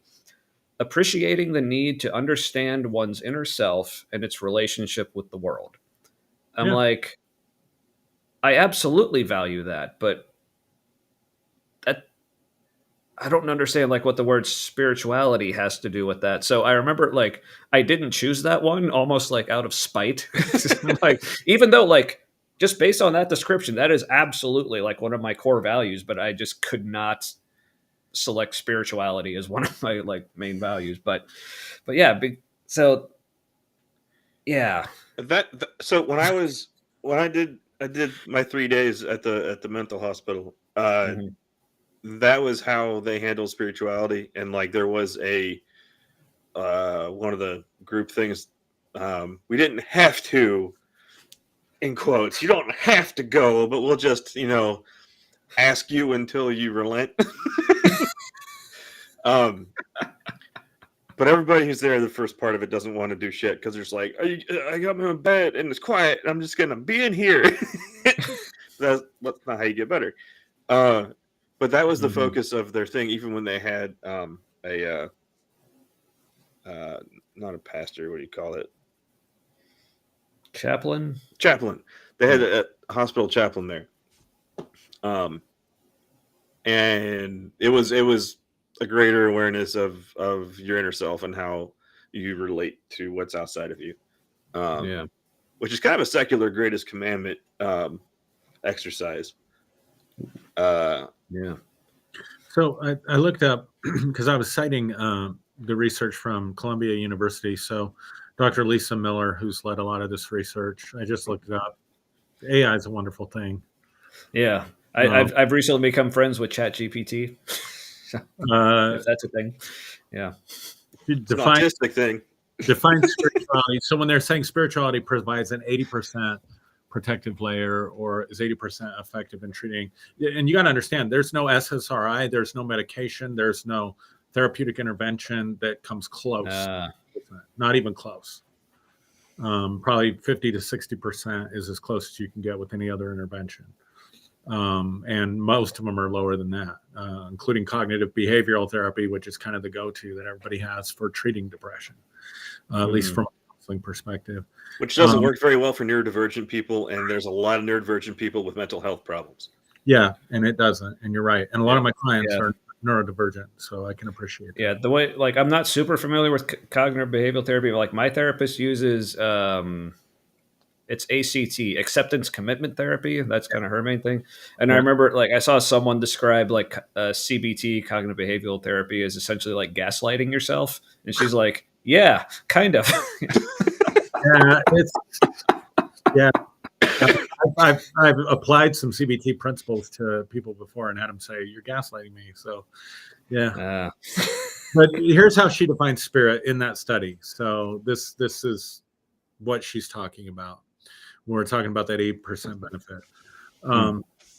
She defines it as a universal human capacity for connection, meaning, and purpose, not solely tied to religion or belief systems, but she emphasizes, that spiritual experiences are about feeling a deep connection with others, a sense of awe and transcendence, a sense of oneness. Yep. Okay. Yeah.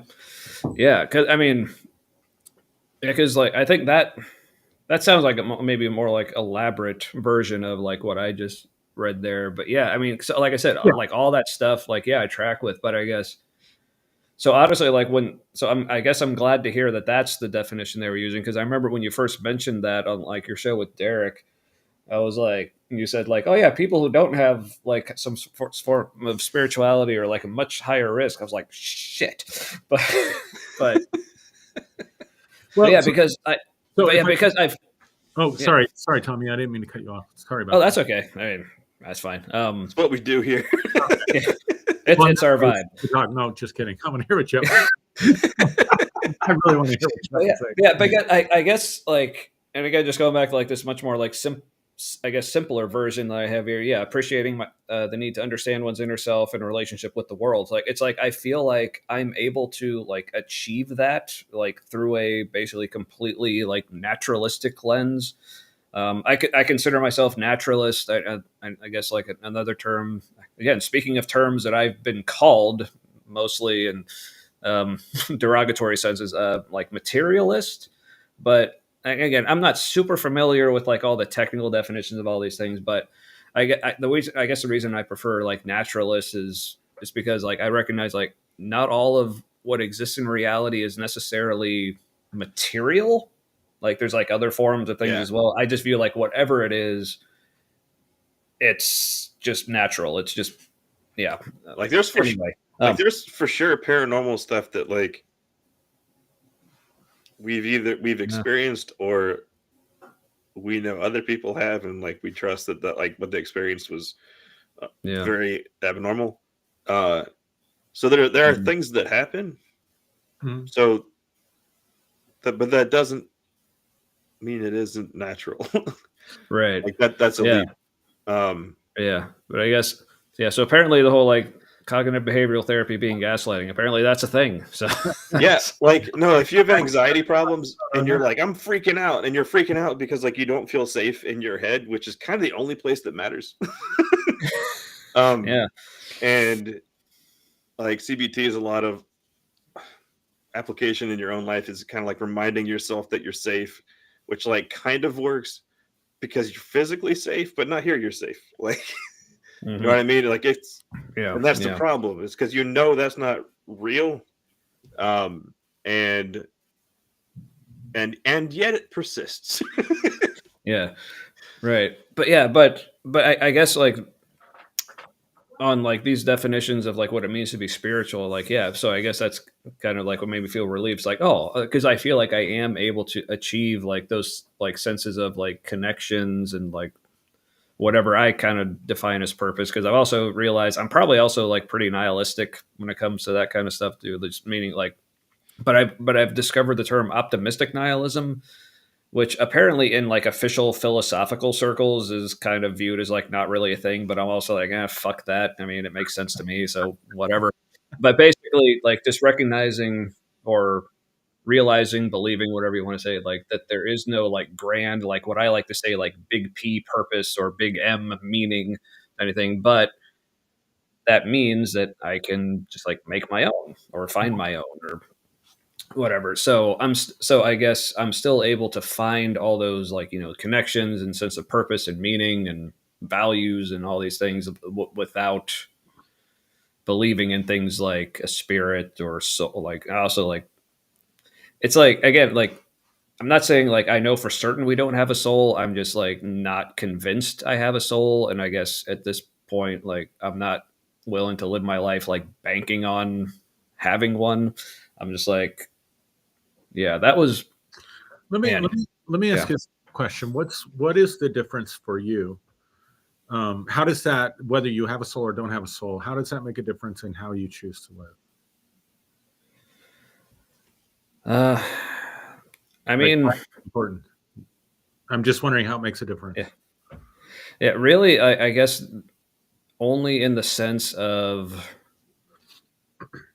I don't currently believe in any kind of afterlife. So to me, that just means this life's the one that matters. So that's all. Like, so again, like to contrast with like my Christian days, I guess maybe more like an extreme version, like opposite example of it's especially my more like fundamentalist like upbringing, where it's like it's almost like saying like this current life almost doesn't matter other than just as long as you like pray the prayer and get saved, then that's really what this life essentially is all about. Then it's all about like the next life. But and also a lot of this like with my deconversion, like I said, was very much like connected with me recovering from cancer and like thinking like I'm probably dying, and then like all of a sudden I'm just not, which was like, I just got used to dying. Which is like the best kind of mind fuck, I guess. And it sounds like all three of us have kind of dealt with that at some point, like on some level. So that's another thing, like between like me and Matt, and like I think Matt, like I don't know, Aaron, if you're familiar with Matt's story about his, he like near death experience, not as in like what people usually mean by like an NDE, but like he literally had an experience where he almost died, but just didn't. And according to Mythbusters, where they did an episode where that truck T-boned a car going 40 miles an hour, and at 40 miles an hour, somebody sitting between two fat dudes in a back seat, which should have been like a giantly protected environment, kind of like liquefied a lot of their organs in their test dummy that was like medically accurate. So I was on the highway and I got T-boned by a semi in the passenger side, and the passenger seat sheared off its bolts and ended up in the back seat. Wow. And for some reason, I was facing my seat, the driver's seat, turned around under the dashboard. Wow. And like the dashboard literally like broke up around me, like away from me. And I had like a cut on my shoulder that wasn't deep enough for stitches, and I had a really bad concussion, which might be causing some of my mental health problems now. Yeah. I want to look into that. And I had a bruised lung, a contused lung, which healed drastically in a week. I went to one chiropractor appointment, went back to the second one, and he's like, "You healed too fast." Like, he was just kind of like, "All right, like I should be having lots more visits with you, but like just come back if you need to." Wow. And my grandma, they're not around anymore. They both passed away a long time ago, years ago. But my grandma, one time, they're both Catholic, and she said, "You had a guardian angel sitting next to you in that car." My grandpa goes, "They've been smashed all to shit."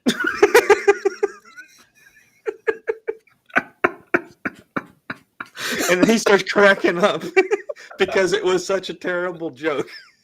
Like at the wrong time, and just... that sounds like something I would say. But yeah. So yeah, I woke up in the helicopter, air care, after that, and like I remember feeling like I came from somewhere, but I didn't remember, and all I knew was like it was really weird. I was back. Like I immediately knew. They're like, they asked me my name, and then they're like, "Do you know what happened?" And I tried to talk and move my head, and they're like, "Don't move your head, don't move your head." And I'm like, "Why'd you ask me questions?"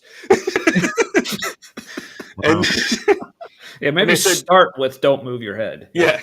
And they said, "You've been in an accident," and I was like, I instantly knew, like, I hesitate to say I wasn't supposed to be there, but like it was surprising that you an were abnormal flow of events. Like, just like I instantly knew that like I wasn't.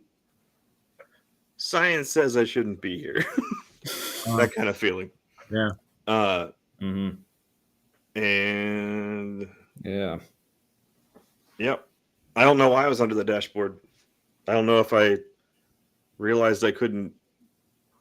I have maybe a vague memory of realizing I wasn't going to be able to get out of the way. And I was like, if I'm going to die, I'm going to feel safe right before it happens. So I got in the fetal position under the dash. That's a possibility. Also, like, I shouldn't have been conscious. I had a lot of alcohol. So just the fact that I had a plan, which was weird, if that was the case. Yeah. Wow. Yeah. But yeah, so hold on, guys. I need to check something here. Yeah, sure. I'm gonna step out for a second if that's all right. Yeah, sure. Mm-hmm. Man.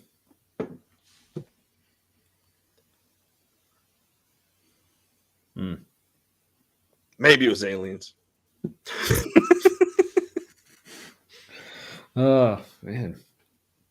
Oh, see, now my brain's stuck because I was immediately going to follow that up with like finishing answering Aaron's question to me, but he's gone now. So he's gone. Yeah, it's all right. I don't know why I just thought of send out the search wolf. I'm still here. I'm listening, but I needed to address something. Gotcha. With one of the children. So yes, I understand that. So, well, I guess so if you're listening, I guess like to get back to like your question about like how like not believing in the soul or whatever, like how that affects like how I live. Like, so like Matt was saying, and I think sounds like something three of us like we can all relate to, like going through an experience where it's like either it feels like I shouldn't still be here, or it's kind of amazing that I am, or like that was like a close call or whatever. Like, it's like shouldn't is the word that fits the best, but that also implies an ought. Yeah, which again, like my nihilism is like fuck that. Oh, wait, I was gonna say before. So if nihilism is a balloon, optimistic nihilism is a balloon animal. Oh, I love that. Okay, sorry, my son said something about the police, so yeah. but it's like, Good. Oh, it's like, oh, it was just the band. Okay. Yeah, he's like, I was talking about steak. Yeah. Well, no, you know, you guys Yeah. might eat. Like, I'm starving. I don't. Is it all right if I eat while we talk? Yeah, sure. Absolutely.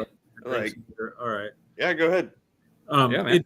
But I really am curious, Tommy. I'm really curious how, like, your thoughts about having a soul, not having a soul, how that plays into taking advantage of this life now for you. Yeah. I mean, I guess in a way, when it comes to just how I live my day-to-day life, it doesn't really change much, because I'm looking at like the way I live my life now versus like when I still did believe in a soul. Like, essentially, I guess it's not really that different. I guess really the main difference is not so much in how I actually live, but more how I view how I live, if that makes sense. Like, how I think about it. Like I said, part of it is really just that, so that, like, why we got into that whole discussion about, our shared like experiences of, should I still be here? Because like for me, what that looked like coming off of that was like, and I almost like hated, like there was a part of me that like hated how cliche this was, but that whole like, oh, this gave me a new perspective. Because I remember like when I first got my cancer diagnosis, like things actually weren't looking too bad at first. It was like, okay, they had the primary tumor here, then there was like another smaller little node here, but like I had surgery to remove those. Like, according to scans, that's all there was. We'll switch you on some immunotherapy, but then like a couple months later, it was just everywhere. But I remember before, like, congratulations, jackpot. Yeah. Or as Matt put it, like my cancer like had me bingo. Yeah. Filled the whole card. Like, some in your legs, some in your heart, some in your lungs, some in your abdomen. We kind of stopped counting. Yeah. But I remember before. I don't think that's cliche. That would give you a new perspective. Yeah, but the thing is, like, part of my personality is like I just hate cliches. But because I remember before things had got that bad, I remember like having this conversation with people like, man, like I'm glad things look like I'm kind of in the clear now, because like I don't want to have to be like one of those people who like survives this and then is like, oh, I feel like new lease on life. Now I'm going to like, climb Mount Everest or write a book or whatever. Cause like that all sounds like a lot of work and I'm just not interested in that. I just, I'm not, I don't feel like I'm ready for a whole new like shift in perspective on life, but then it just happened.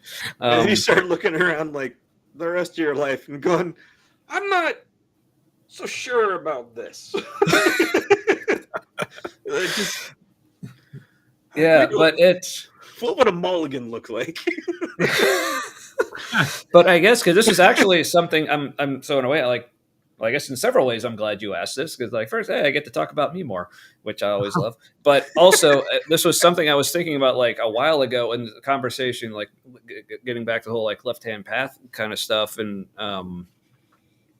the more like focus on, the self, like as an individual, and like not being so concerned about making yourself like conform to the group. Because that was one of the biggest shifts in my mind after coming off of thinking I was dying, then all of a sudden not. Like that was one of the biggest things I started asking myself, is like, what do I actually want in my life? Like what sort of things have been my goal that weren't actually my goals, but were things that I thought were supposed to be my goals, whether it was like religiously or just culturally, because I remember for years, like, it's like my professional life, I've never really had what anyone would call a like successful career. Like certainly not in like what I like studied in college. Like, yeah, well, thank you.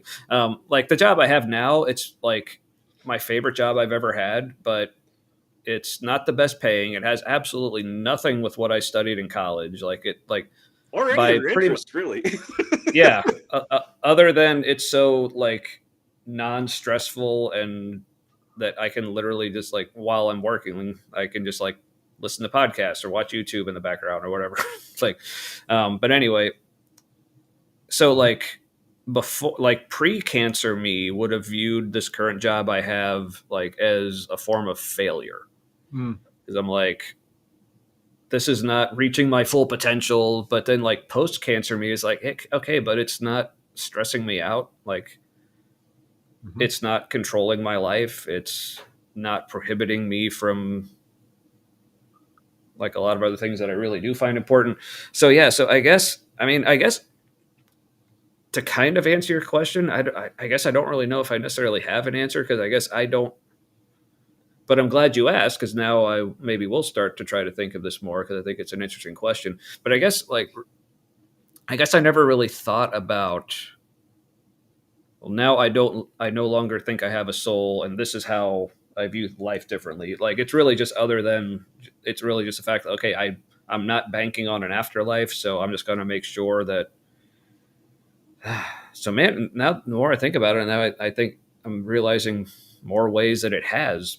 I guess that's part of the reason. I guess maybe that's also been a big catalyst, or like really fueling like a lot of my skepticism towards things, is because, and not just to believe in the soul, but just like with it being attached to my prior religious beliefs, and then and then deconverting from all those, and just basically just realizing, oh, I was basically like devoting my entire life and like making my entire self all about this thing that I'm now realizing probably isn't actually real.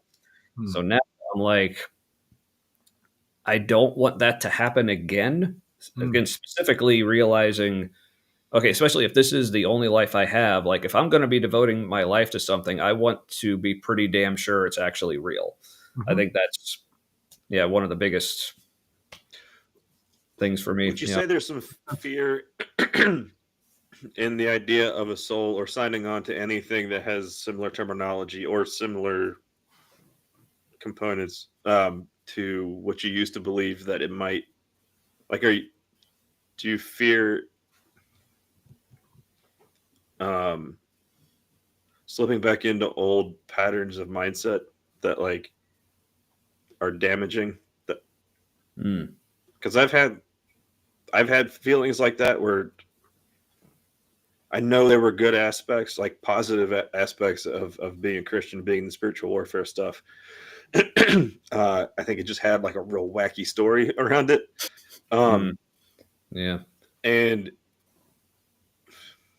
then accessing anything that feels like that feels like, well, the only way I know to be around whatever that is the way I used to. And for me, it feels really easy to slip into kind of autopilot with it.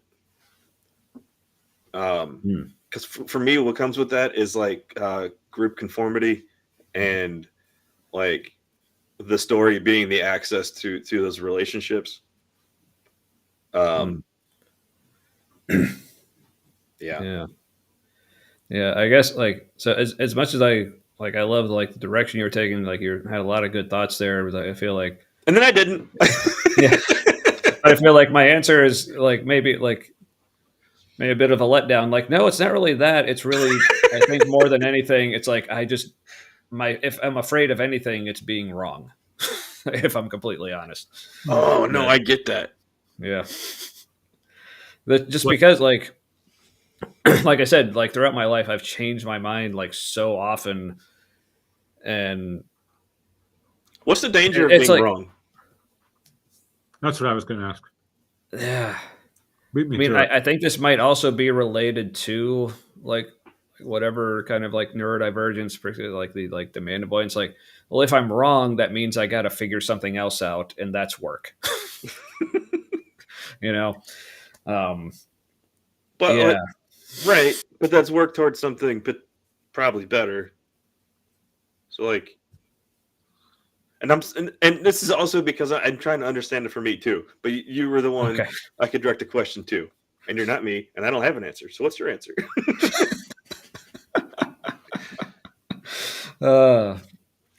Man. So now you're really trying to trigger my demand avoidance. That's sorry. Sometimes demand avoidant people are not good to talk to each other. Yeah, because that's how you get to like, what do you want for dinner? I don't know. What do you want?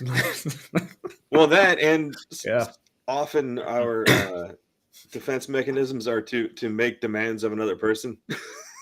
So let me ask this question. Okay.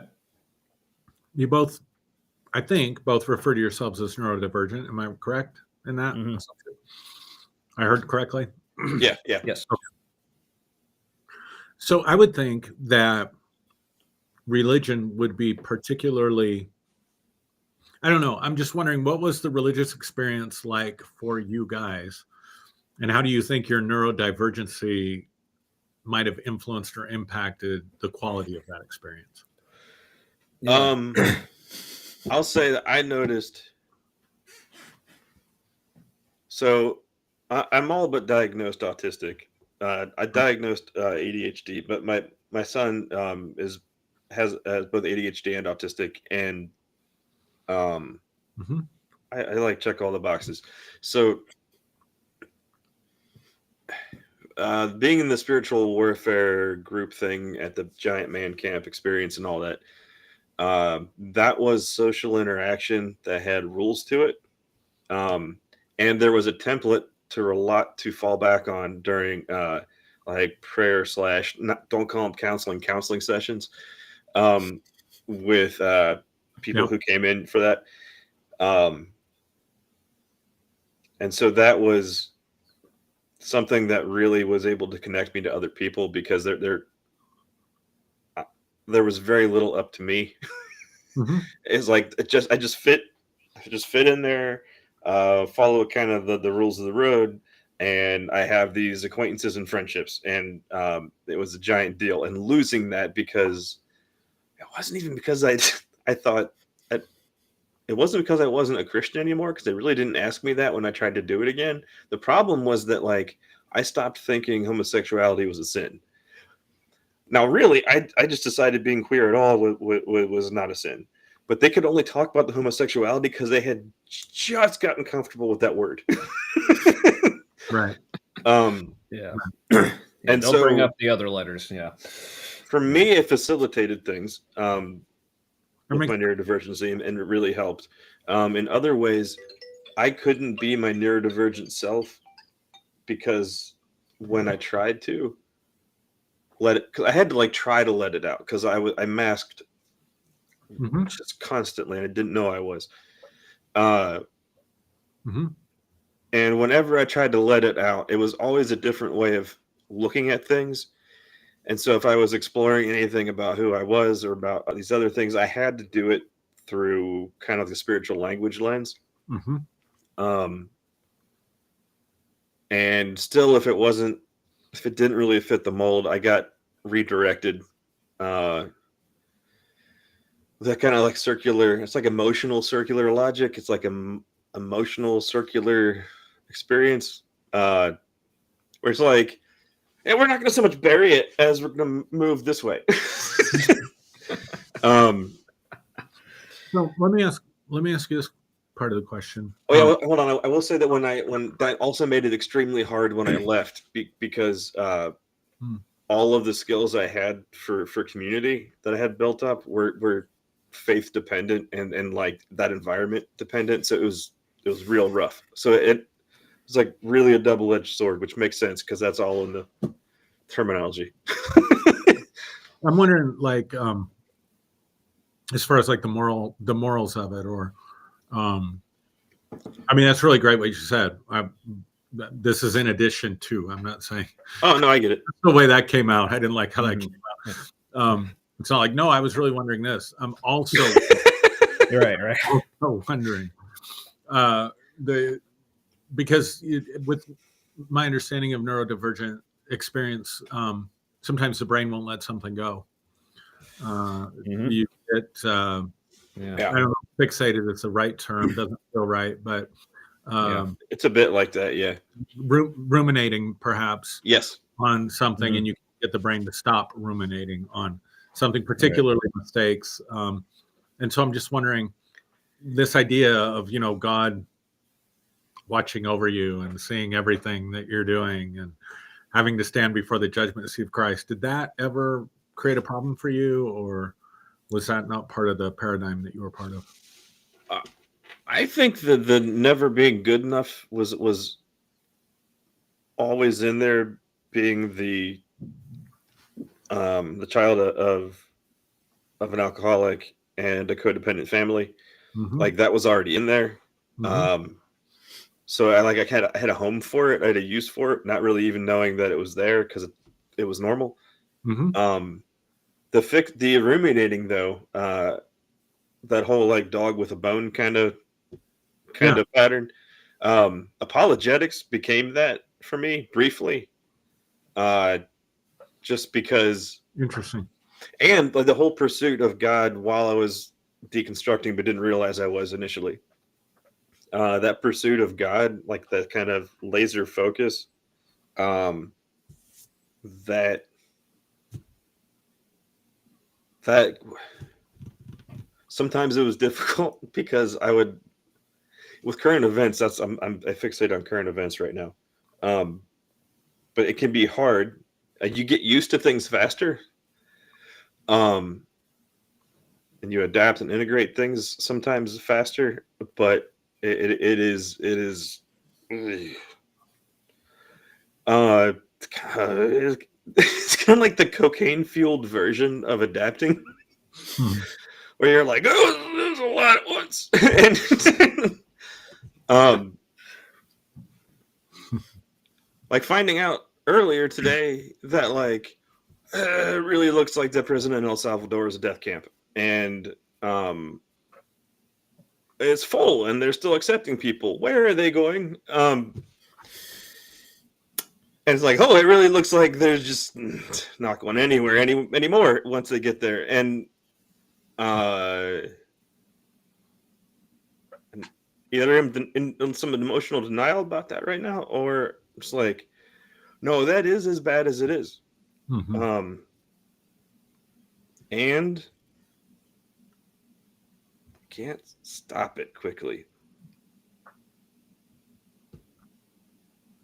Like American citizens are probably going to go there. And that'll be what wake up people in my family. Because, oh my gosh, like brown people that are also citizens. Like, Yeah. now that's too much. Just like, oh, you're awful. Yeah. What do you say, Tommy? I mean, how do you think being neurodivergent impacted the quality of your experience as a Christian? I guess the short answer, it made it hell. How so? Because so especially like now that I've like deconverted, like a big question or a big like topic of conversation, especially with Christians about like people who deconvert, it seems like they'll try to default to like, oh, it must have been like some bad or harmful theology that you heard. Like I've had like several people like approach me, like, is it like they're basically without really knowing my story, just like starting the conversation with like, oh, what bad theology did you hear, basically, or like, Or who hurt you? yeah, like how did the church hurt you? And obviously, like, well, that must have been the wrong kind of teaching, because when people talk about like harmful theologies, like, of course, like the big hitters, or like hell, the rapture. Apparently, I guess according to like actual studies they've done on religious trauma, I Oh, guess rapture is actually number one. Especially with little kids that learn about it. Yeah, yeah, but like, so in a way, like it's obviously like for me, it was like I don't. It might have like risen to the level of trauma. I don't know. It's not something I've like completely unpacked yet. But so in that sense, it kind of sucks. But also, there's that part of me that loves that this is such like a counterintuitive answer to the question that it amuses me. But like, so when people ask me like, "Oh, what was like the most harmful like teaching you heard?" Because they usually ask that is like almost this expectation, like, well, I know how to answer that, and like, and tell you why that's bad. So I tell, oh, you want to hear what the most like harmful teaching to me was in Christianity? It was this: Jesus loves me and wants a relationship with me. Mm. Like, what do you got for that? Because now you're evil, I think. because now looking back at my life, realizing that, like, again, haven't been officially diagnosed, but like all but certain I'm autistic, like on the spectrum somewhere. Mm-hmm. So just the idea of like, I have a hard enough time like relating to and like forming relationships with like real people that I can actually see.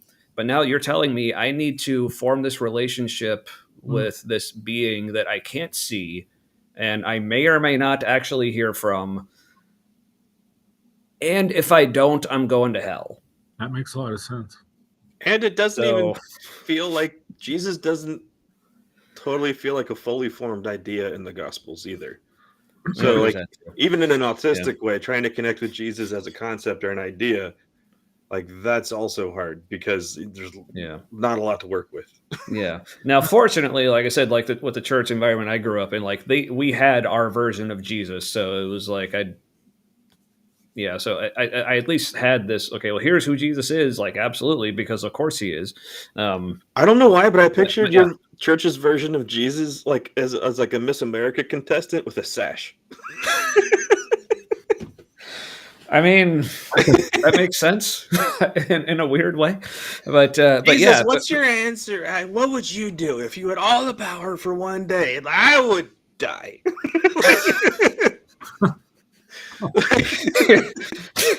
And serve you crackers and grape juice because it was a Baptist church. We weren't about to have wine with Jesus scored poorly in the question section. Oh, man. I was about to say, I should have seen him in that swimsuit competition though, but like no, nobody enjoyed that. I was like, is that too blasphemous? But then I remembered, no, I'm the person who likes to talk about like the story of doubting Thomas because I love talking about how he wanted to finger Jesus's holes. For some reason, I just thought of Trump as one of the judges in that swimsuit competition going, I would have thought One Piece.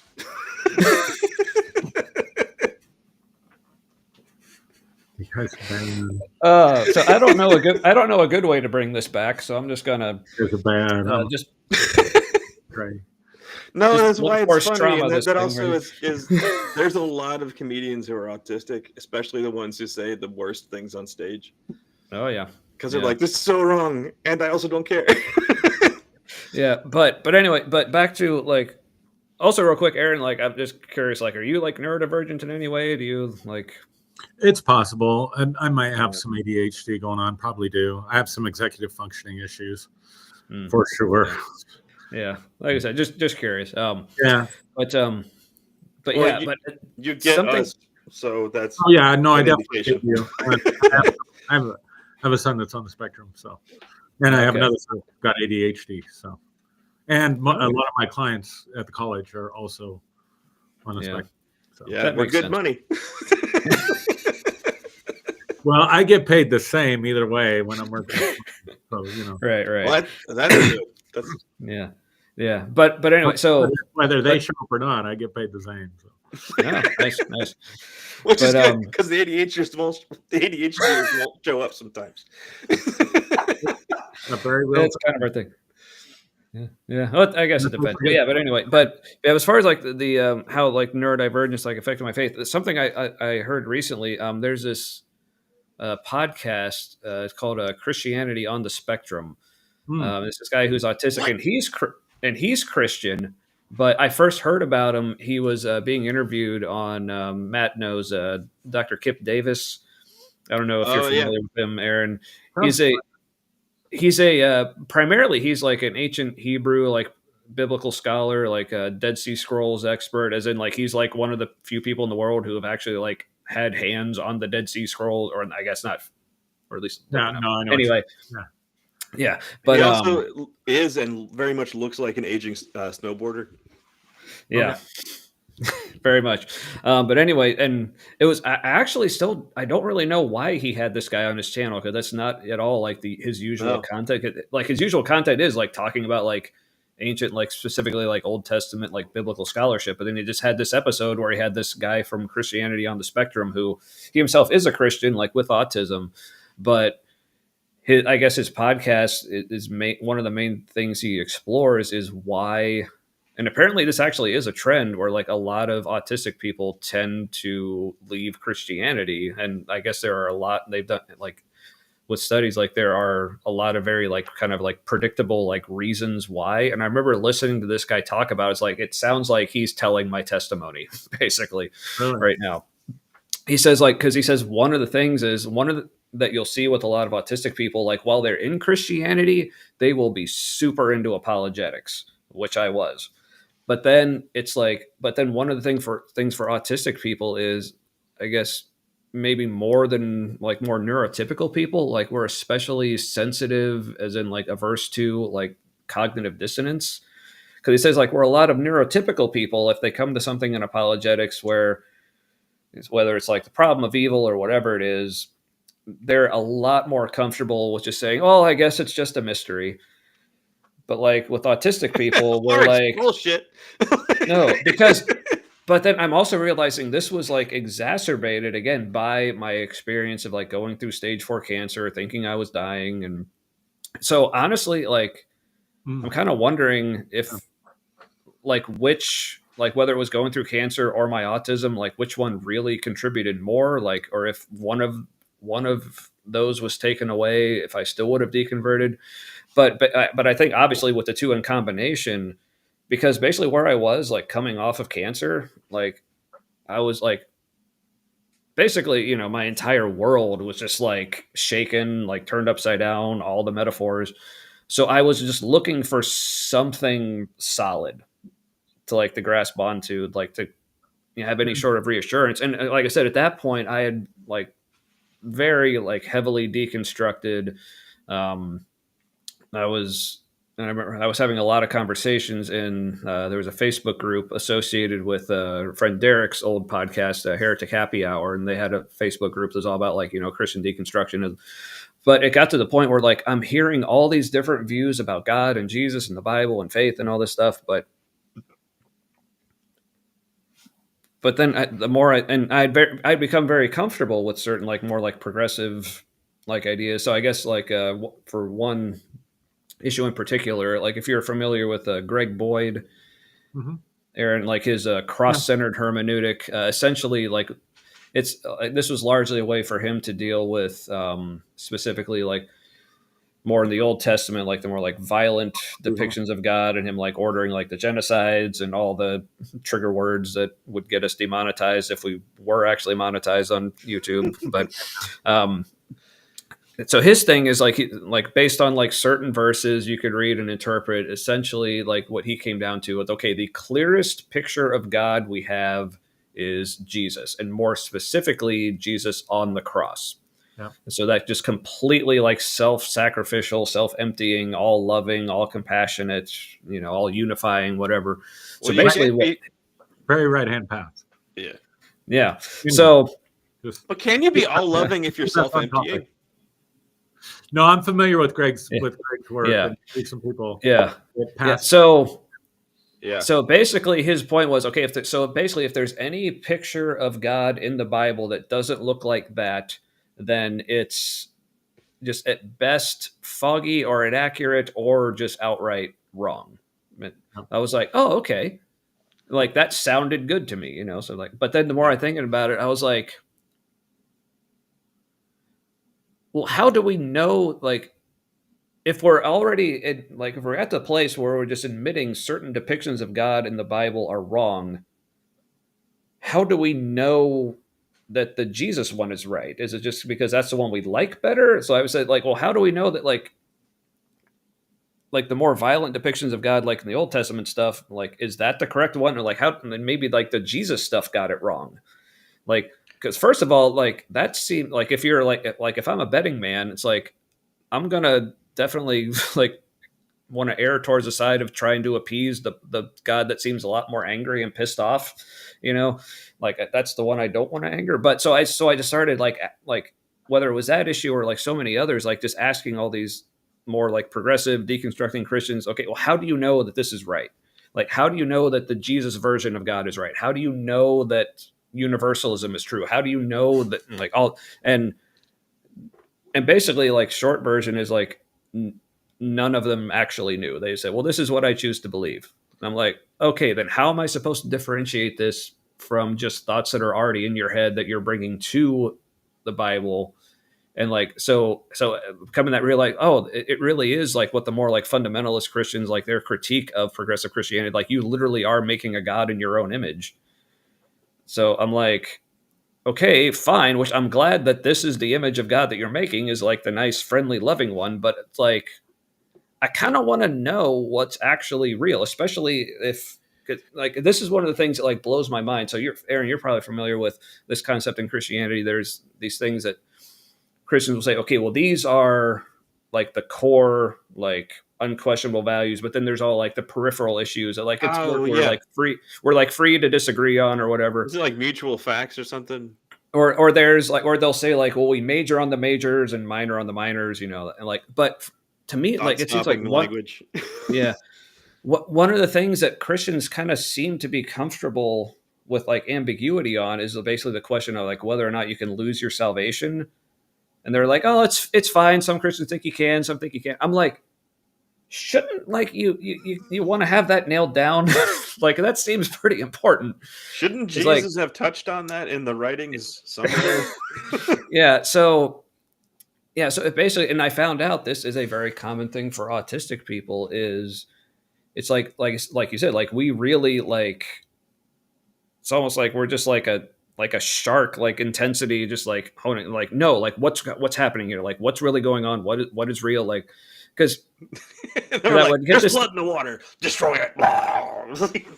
Because that's one of the things, like with Christianity, especially, like, I guess not just Christianity, but more like esoteric, like forms of like spirituality. It's like, it's all about, oh, you got to be like comfortable with the mystery, and like, isn't the mystery beautiful? And I'm like, there's some truth to that, but not necessarily when it's like eternal damnation or forever happy, right?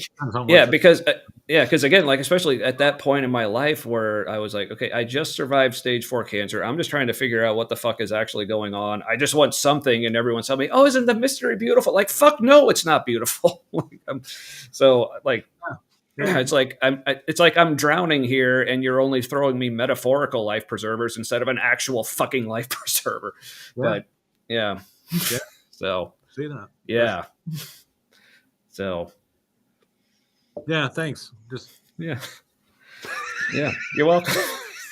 No, really, I'm no, I know really, but also in my head took it like, well, that could also mean this, and that way's funny, like, so that wasn't like that I heard anything other than what you intended and what you said. It was just my brain. It was may have been defending itself against good things, because it does. No, it was that was a very much yes and kind of reaction. Yeah. All right. So, but speaking of the neurodivergence thing, and I guess like tying it back to the whole like left-hand path thing, something I wanted to ask you, Aaron, is like how much, like, do you think there is any kind of connection with like being neurodivergent, whether it's autistic or otherwise, and like being left-hand path? Because I think that's why we're here.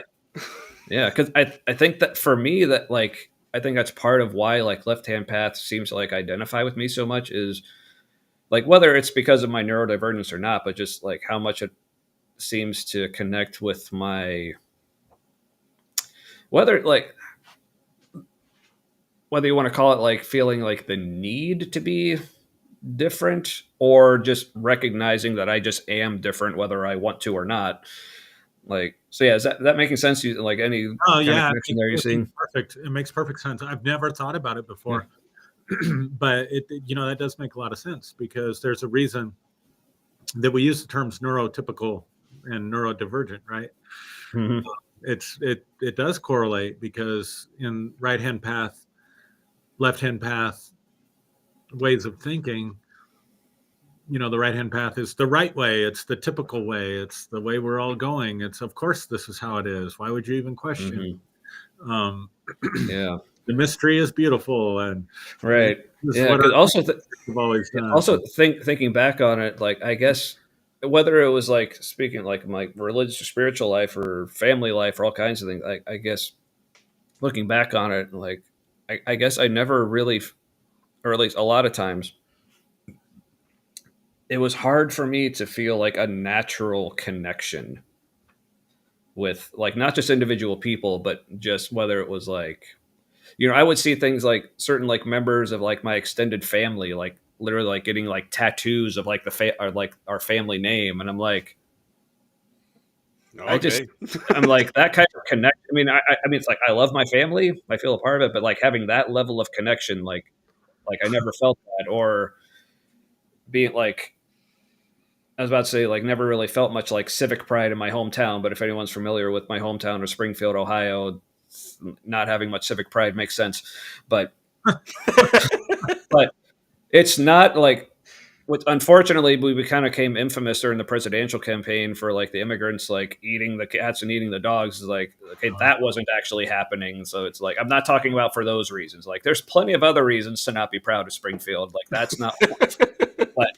But yeah, but like so, but just yeah, whole time growing up, just feeling like it's like I don't understand all these people who just like naturally feel part of a group, kind of thing. Yeah, Yeah, that makes sense. That makes a lot. That reminded me, connecting with that Holy Spirit feeling that is kind of the shared experience between you and other people, but it's like a tangible thing. Connecting to that in the prayer tent situation, like that was probably like the first real automatic connection that I felt to other people. And I also realized that like I had been feeling that like my whole life, and that was why I can't tolerate people who are being fake. Not because I'm being judgmental, but because like when their outside portrayal doesn't match with what I feel is happening in them. I know that sounds like what I think is happening in them is the right thing. It's like, no, I can sense it. And when they're not being genuine and I'm supposed to interact with their not genuine outer portrayal, I get super uncomfortable. And so like this was saying, it's okay. That's okay. And this is an environment where you get to say, stop being fake. Where I can't normally do that. yeah. Yeah, wow, that makes sense. So yeah, I did. It both gave me like an unhealthy context for the connection, unhealthy in my experience, and was validating at the same time. Sure. Double-edged sword.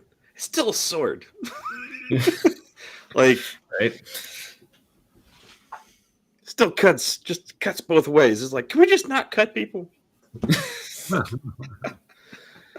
Yeah. Oh man. Yeah. Thanks, So, were you like Aaron? Were you like mid thought at some point? I feel like part of what I was saying was maybe cutting you off or something. Was there anything else, anywhere else you were going with where you were going? No, I don't Okay. think so. I was interested because you know, just listening to you guys talk and thinking about what that experience must be like based on what I know of autism and neurodiversity. But so just want to like call out again, like that podcast I mentioned before, Christianity on the Spectrum. Like I said, like I've only heard his interview with Dr. Kip Davis, which is another channel I recommend for other reasons, just because it's awesome. And I've only listened to 2 episodes of his actual podcast. I think it's on Spotify. It's also on YouTube. But I found there was a bit of a different feel between like listening to this guy. I can't remember his name. When he was being interviewed with Dr. Kip and just on his own show. And there was another lady he was talking with. One of the things like I appreciated that he said, like when he was being interviewed by Kip, because I guess he like grew up Christian, but then actually deconverted and became atheist, but then came back to Christianity. But like one of the things he said, like he's like, look, I like came back to Christianity, like it's very meaningful for me, but like I completely understand why people completely reject it, like especially like neurodivergent, like autistic people. So it's like, yeah. So yeah, you have problems with Christianity. I get it. So I'm not, but then when I listened to his podcast, and again, I don't know if this was necessarily his intention, and I have a feeling if I mentioned this to him, he'd probably say, "Oh no, that's not it." But it almost felt like the approach was, because the episodes I was listening to was more focused on like why neurodivergent or autistic people specifically reject Christianity or leave Christianity and like the problems they have with it. Because like the approach on that almost sounded like they were saying, well, so if we, as long as we understand the problems that autistic people have with it, and we can just reframe it and like cater it to them, then maybe they'll like it again. I'm like, it's like, no, we're the canaries in the coal mine. yeah. I'm like, maybe the issues we're finding with it is because they're actually there. But like our deal is that we're hypersensitive to varying things depending on who you are. And like, it doesn't mean it's not there, what we're sensitive to. Right. Yeah. So, but yeah, like I said, I'm sure if I brought that up with him, he would definitely like find that as concern. He seems like just a genuinely really cool guy. So yeah, recommend this. So if anyone's interested in that topic, yeah, Christianity on the Spectrum, at least what I've heard so far, really cool podcast. Really cool. But the more inclusive you are, the further you're going to move from religion, I think. So even when Christianity is like, we need to be more inclusive, we need to be more supportive of the neurodivergent types, we need like special needs ministries so parents can have respite when they come, to church or whatever. Like, sweet, let's do that. Also, if you serve in that, you're not going to be a regular Christian anymore. Like, it's so, yeah. It's amazing that the stuff that when I was deconstructing, I was saying things. And this is when I was learning to be more like neurodivergent on the outside.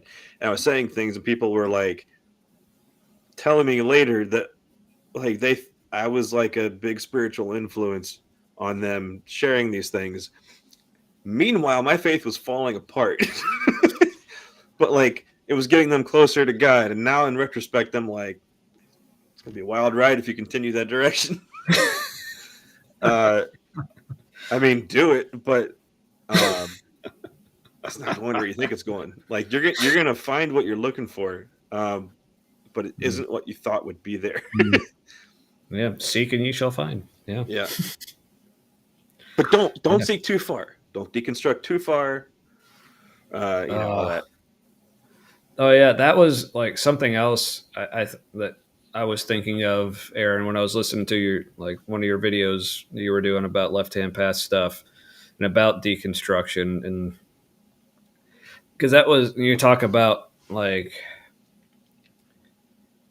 I think it was during that episode where you were talking about the idea of like there's some like churches or other like religious groups still like put on this facade of like, oh, we're comfortable with your questions, like please bring your questions, but it's all about bring your questions so we can help you find the right answer kind of thing. There's no wrong question, just wrong answers. Yeah, so because that was so that a particular church that me and Matt used to attend that we affectionately refer to as Shoney's, because we know they can be litigious when they want to. The paperwork looks like they would be litigious or could be. They haven't yet. Yeah. But some people needed to get severance packages for their family when they left, and the agreement was you would not say anything disparaging about Shoney's. Or you didn't get person. Somebody I know. Look, I'll just say like one of the real Shoney's. A real Shoney. Yeah. No, I say one of the hosts of this show is maybe like we won't name names, but a certain spouse of theirs may have worked for this particular Shoney's before. Fired under dubious circumstances. Right. Yeah. But yeah, I just wanted to make sure, like, I'm sorry, like, for any comments I've missed. I'll be sure to go back later and try to respond if I can. But yeah, as Teresa says here, changing the rules is just more pretense, which is a very uncomfortable energy to be around. Like, yeah, changing rules, especially for, like, an autistic person like myself, it's like, especially, like I said, with the stakes apparently being what they are. Or to me, like I was also bothered by the ambiguities. Like, we don't know if those are the stakes or not, and that's fine, right? I'm like, no, it's not fine that we don't know if those are the stakes or not. Pretense is a really good word for that. Yeah, and it reminded me of somebody in particular who was a leader in a particular thing I was in, and I bumped into them on a job. They were next door, and and they came over and started talking to me, and I realized for like this person triggered like my autistic behavior with others so hard. And I thought it was just because I was uncomfortable around them as a leader, like a male in authority kind of thing, that, you know, depending on things, it bothered me. And but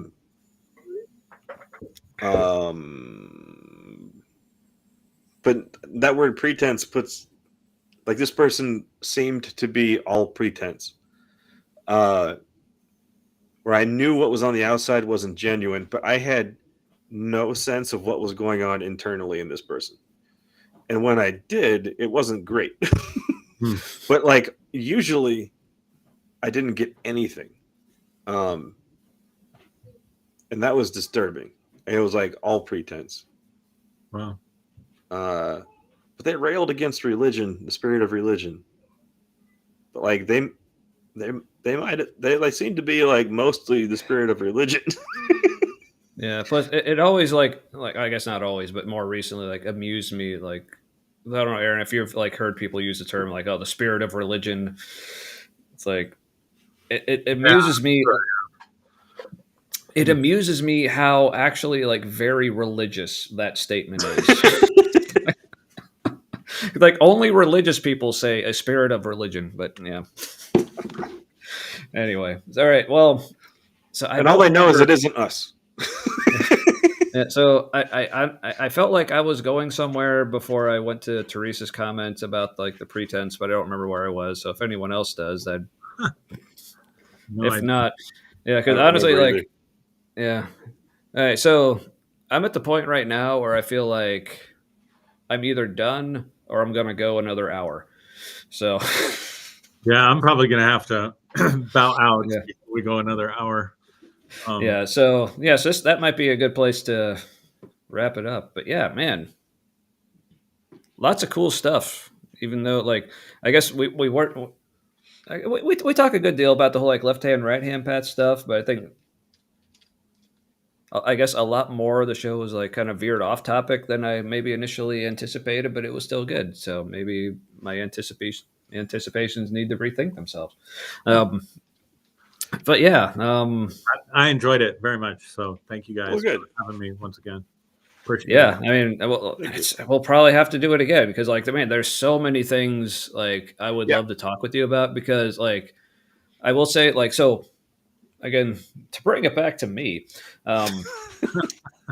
and one of the things that's been a big change in my life, you know, coming off what is much to my chagrin, the cliche experience of having a new perspective on life. So how dare I have a new perspective? I know, it's so annoying, but I hate when the cliches are right.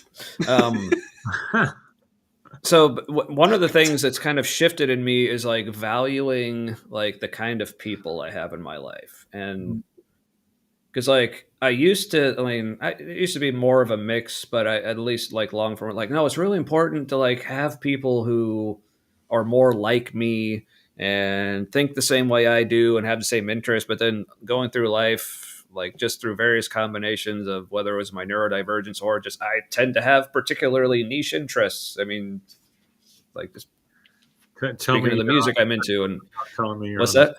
I said, yeah, you're on the spectrum without telling me. I think when you started going into the counting time and the scales, yeah, I'm like, okay. Yeah. I don't think you need an official diagnosis, Tommy. All right. Hey, Tommy, do you ever look, just real fast, do you ever look back on your childhood and go, oh, I was real autistic? Oh, yeah, for sure. But one of the things, like, so realizing, like, part of it just as a matter of pragmatism, it's like, okay, I'm just literally not finding that many people in real life that I actually have that much in common with.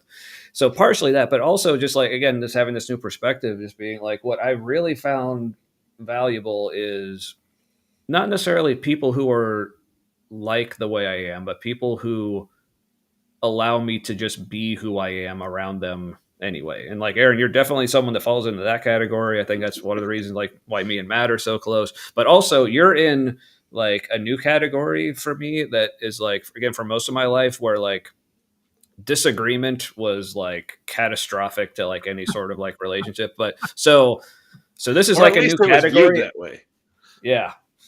But Oh, so that's- you're in like a new category I've made for myself that like I never thought this would be a good thing, but and so please like so I hope you take this as the full like total compliment that it is. But you are I one of am my taking it very favorite much. people to. I'm taking But it very you much. are yeah, but you are one of my favorite people to disagree with.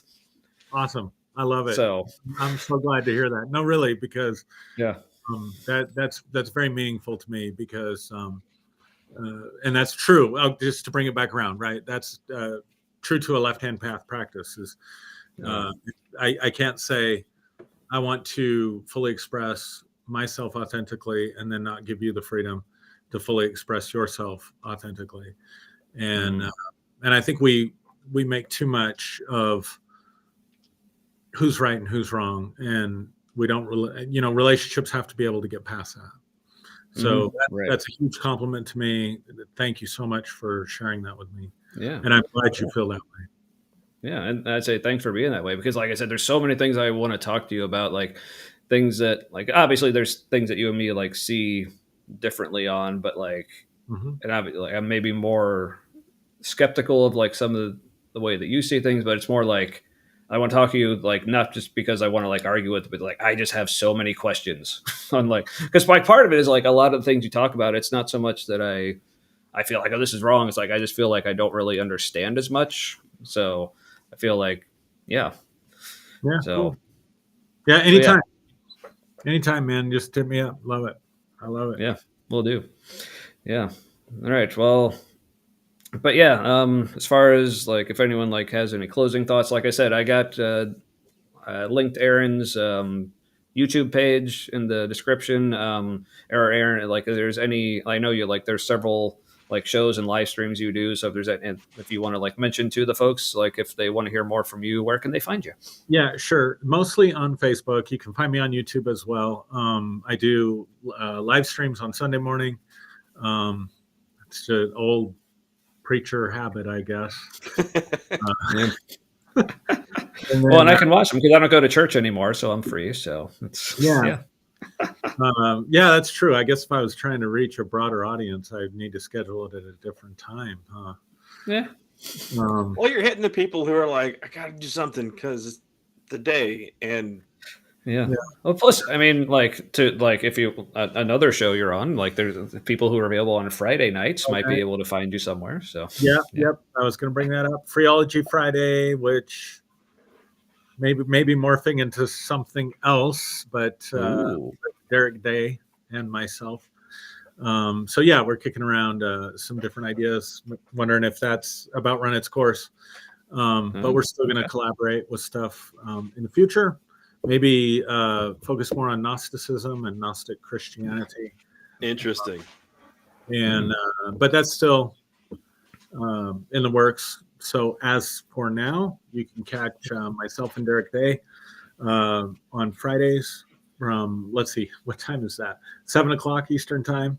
That's also on my YouTube channel, live streamed also on Facebook. And then I have a group called New Day Global. It's a private group that people can join, and I share more content there. And I'm also feel freer to share more. How'd you say it, Matt? I don't know. Authentically, transparently, then I feel comfortable in a public setting. Right. Yeah. I watch and I've been watching a lot of those and like it's like I said, it's even when it's stuff that like I either just disagree with or just like literally have no idea what you're talking about. Like it's still like I'm thinking back like one of your recent episodes with Derek where you were talking about chaos magic. Yeah. Where I'm like, okay, first of all, that's just making me think of like pyromancy spells from the Dark Souls video games. And like that sounds awesome. But other than that, I have no idea what you're talking about. But cool, keep talking. Yeah, we definitely hit on Chaos magic sounds interesting. Yeah. Because I'll bet it's not actually chaotic.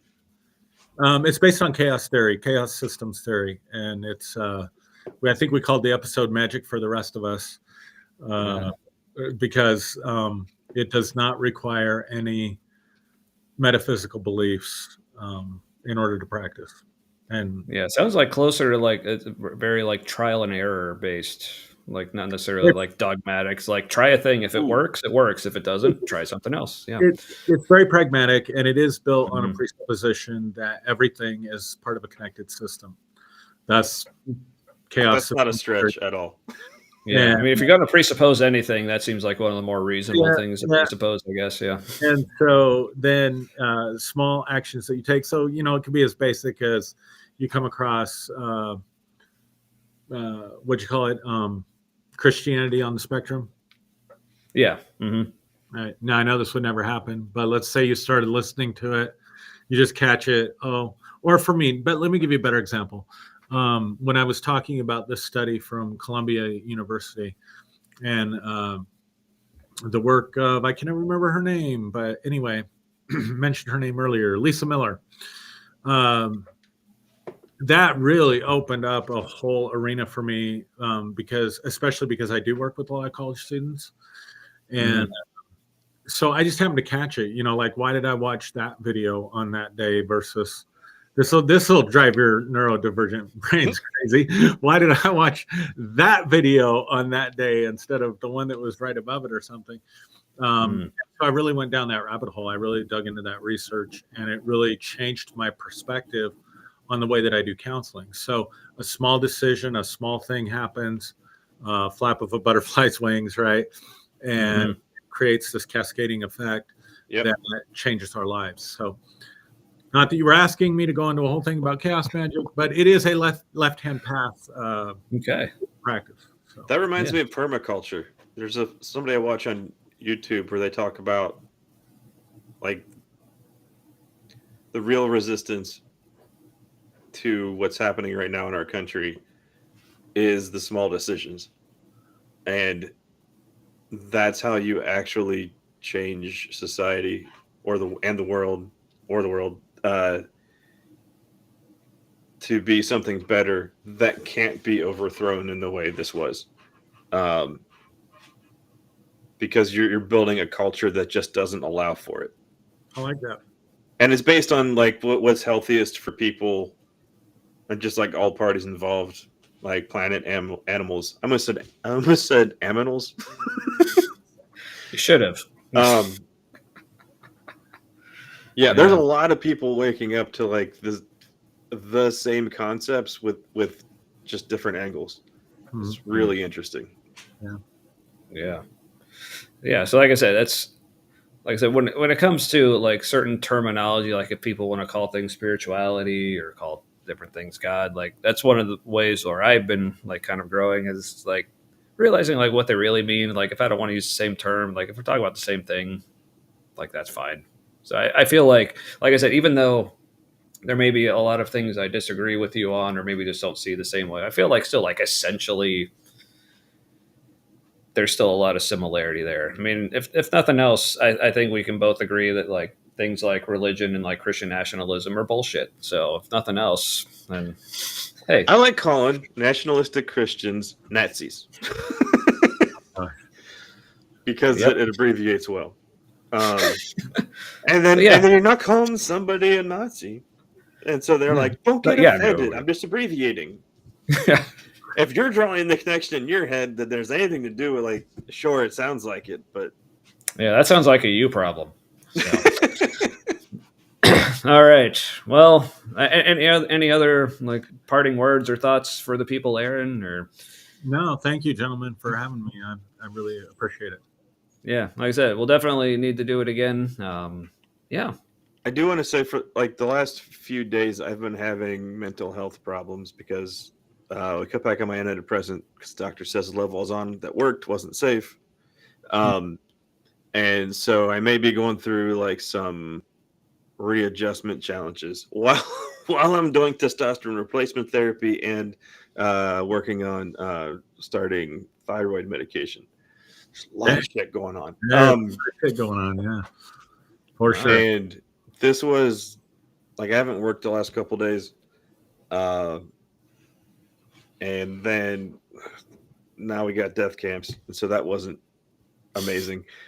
But doing this tonight was really helpful, and knowing that I was going to be doing this gave me kind of a timetable to do something with what I learned earlier about El Salvador and stuff.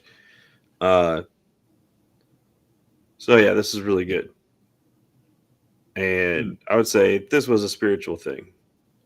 I'll allow it. Had to. Sorry. Yeah, I think the only way we get out of what we're in is left-hand thinking. Like,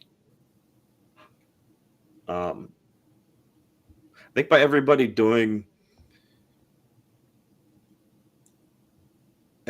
finding out who they really are and what they really want and doing that gets us to where we're going next faster. And I think with minimal damage to everyone. Yeah, and weirdly, I think the internet algorithms and stuff and AI now a little bit are like facilitating it, moving us towards that. Because it's giving us whatever we want. Yeah. And some people will just want some messed up shit. And so, like, that's the whole, like, mega cult thing. But then there's this whole other undercurrent momentum building. Bernie and AOC are drawing crowds that would elect anyone. And it's an off election year. So there's a lot of interest in focusing on what actually gets us to where we want to go. And screw what we thought worked. What does work? Yep. Yeah. So it's very good. Well, all right. Well, on that note, you're done talking? Yeah. Okay. Just real quick, like this, I feel like I can't let this go. Like, with speaking of left-hand path stuff, like I mentioned the song of the same title that I really like before, so it's something I love to geek out on. So if anyone wants to hear me geek out on that, hit me up. Just warning you, I'll make you listen to the song, and it is German deathcore, so it's going to be intense. But so if anyone's up for that, let me know. I'd love to talk about it. But other than that, Aaron, if you had any parting thoughts, parting words, then we'll pass it on down to Matt. Take us out. May your things and stuff be forever with your people. All right. Thanks again, Aaron, and we'll see you all back here next week. Have a good night, everybody. Thanks, guys. Good night.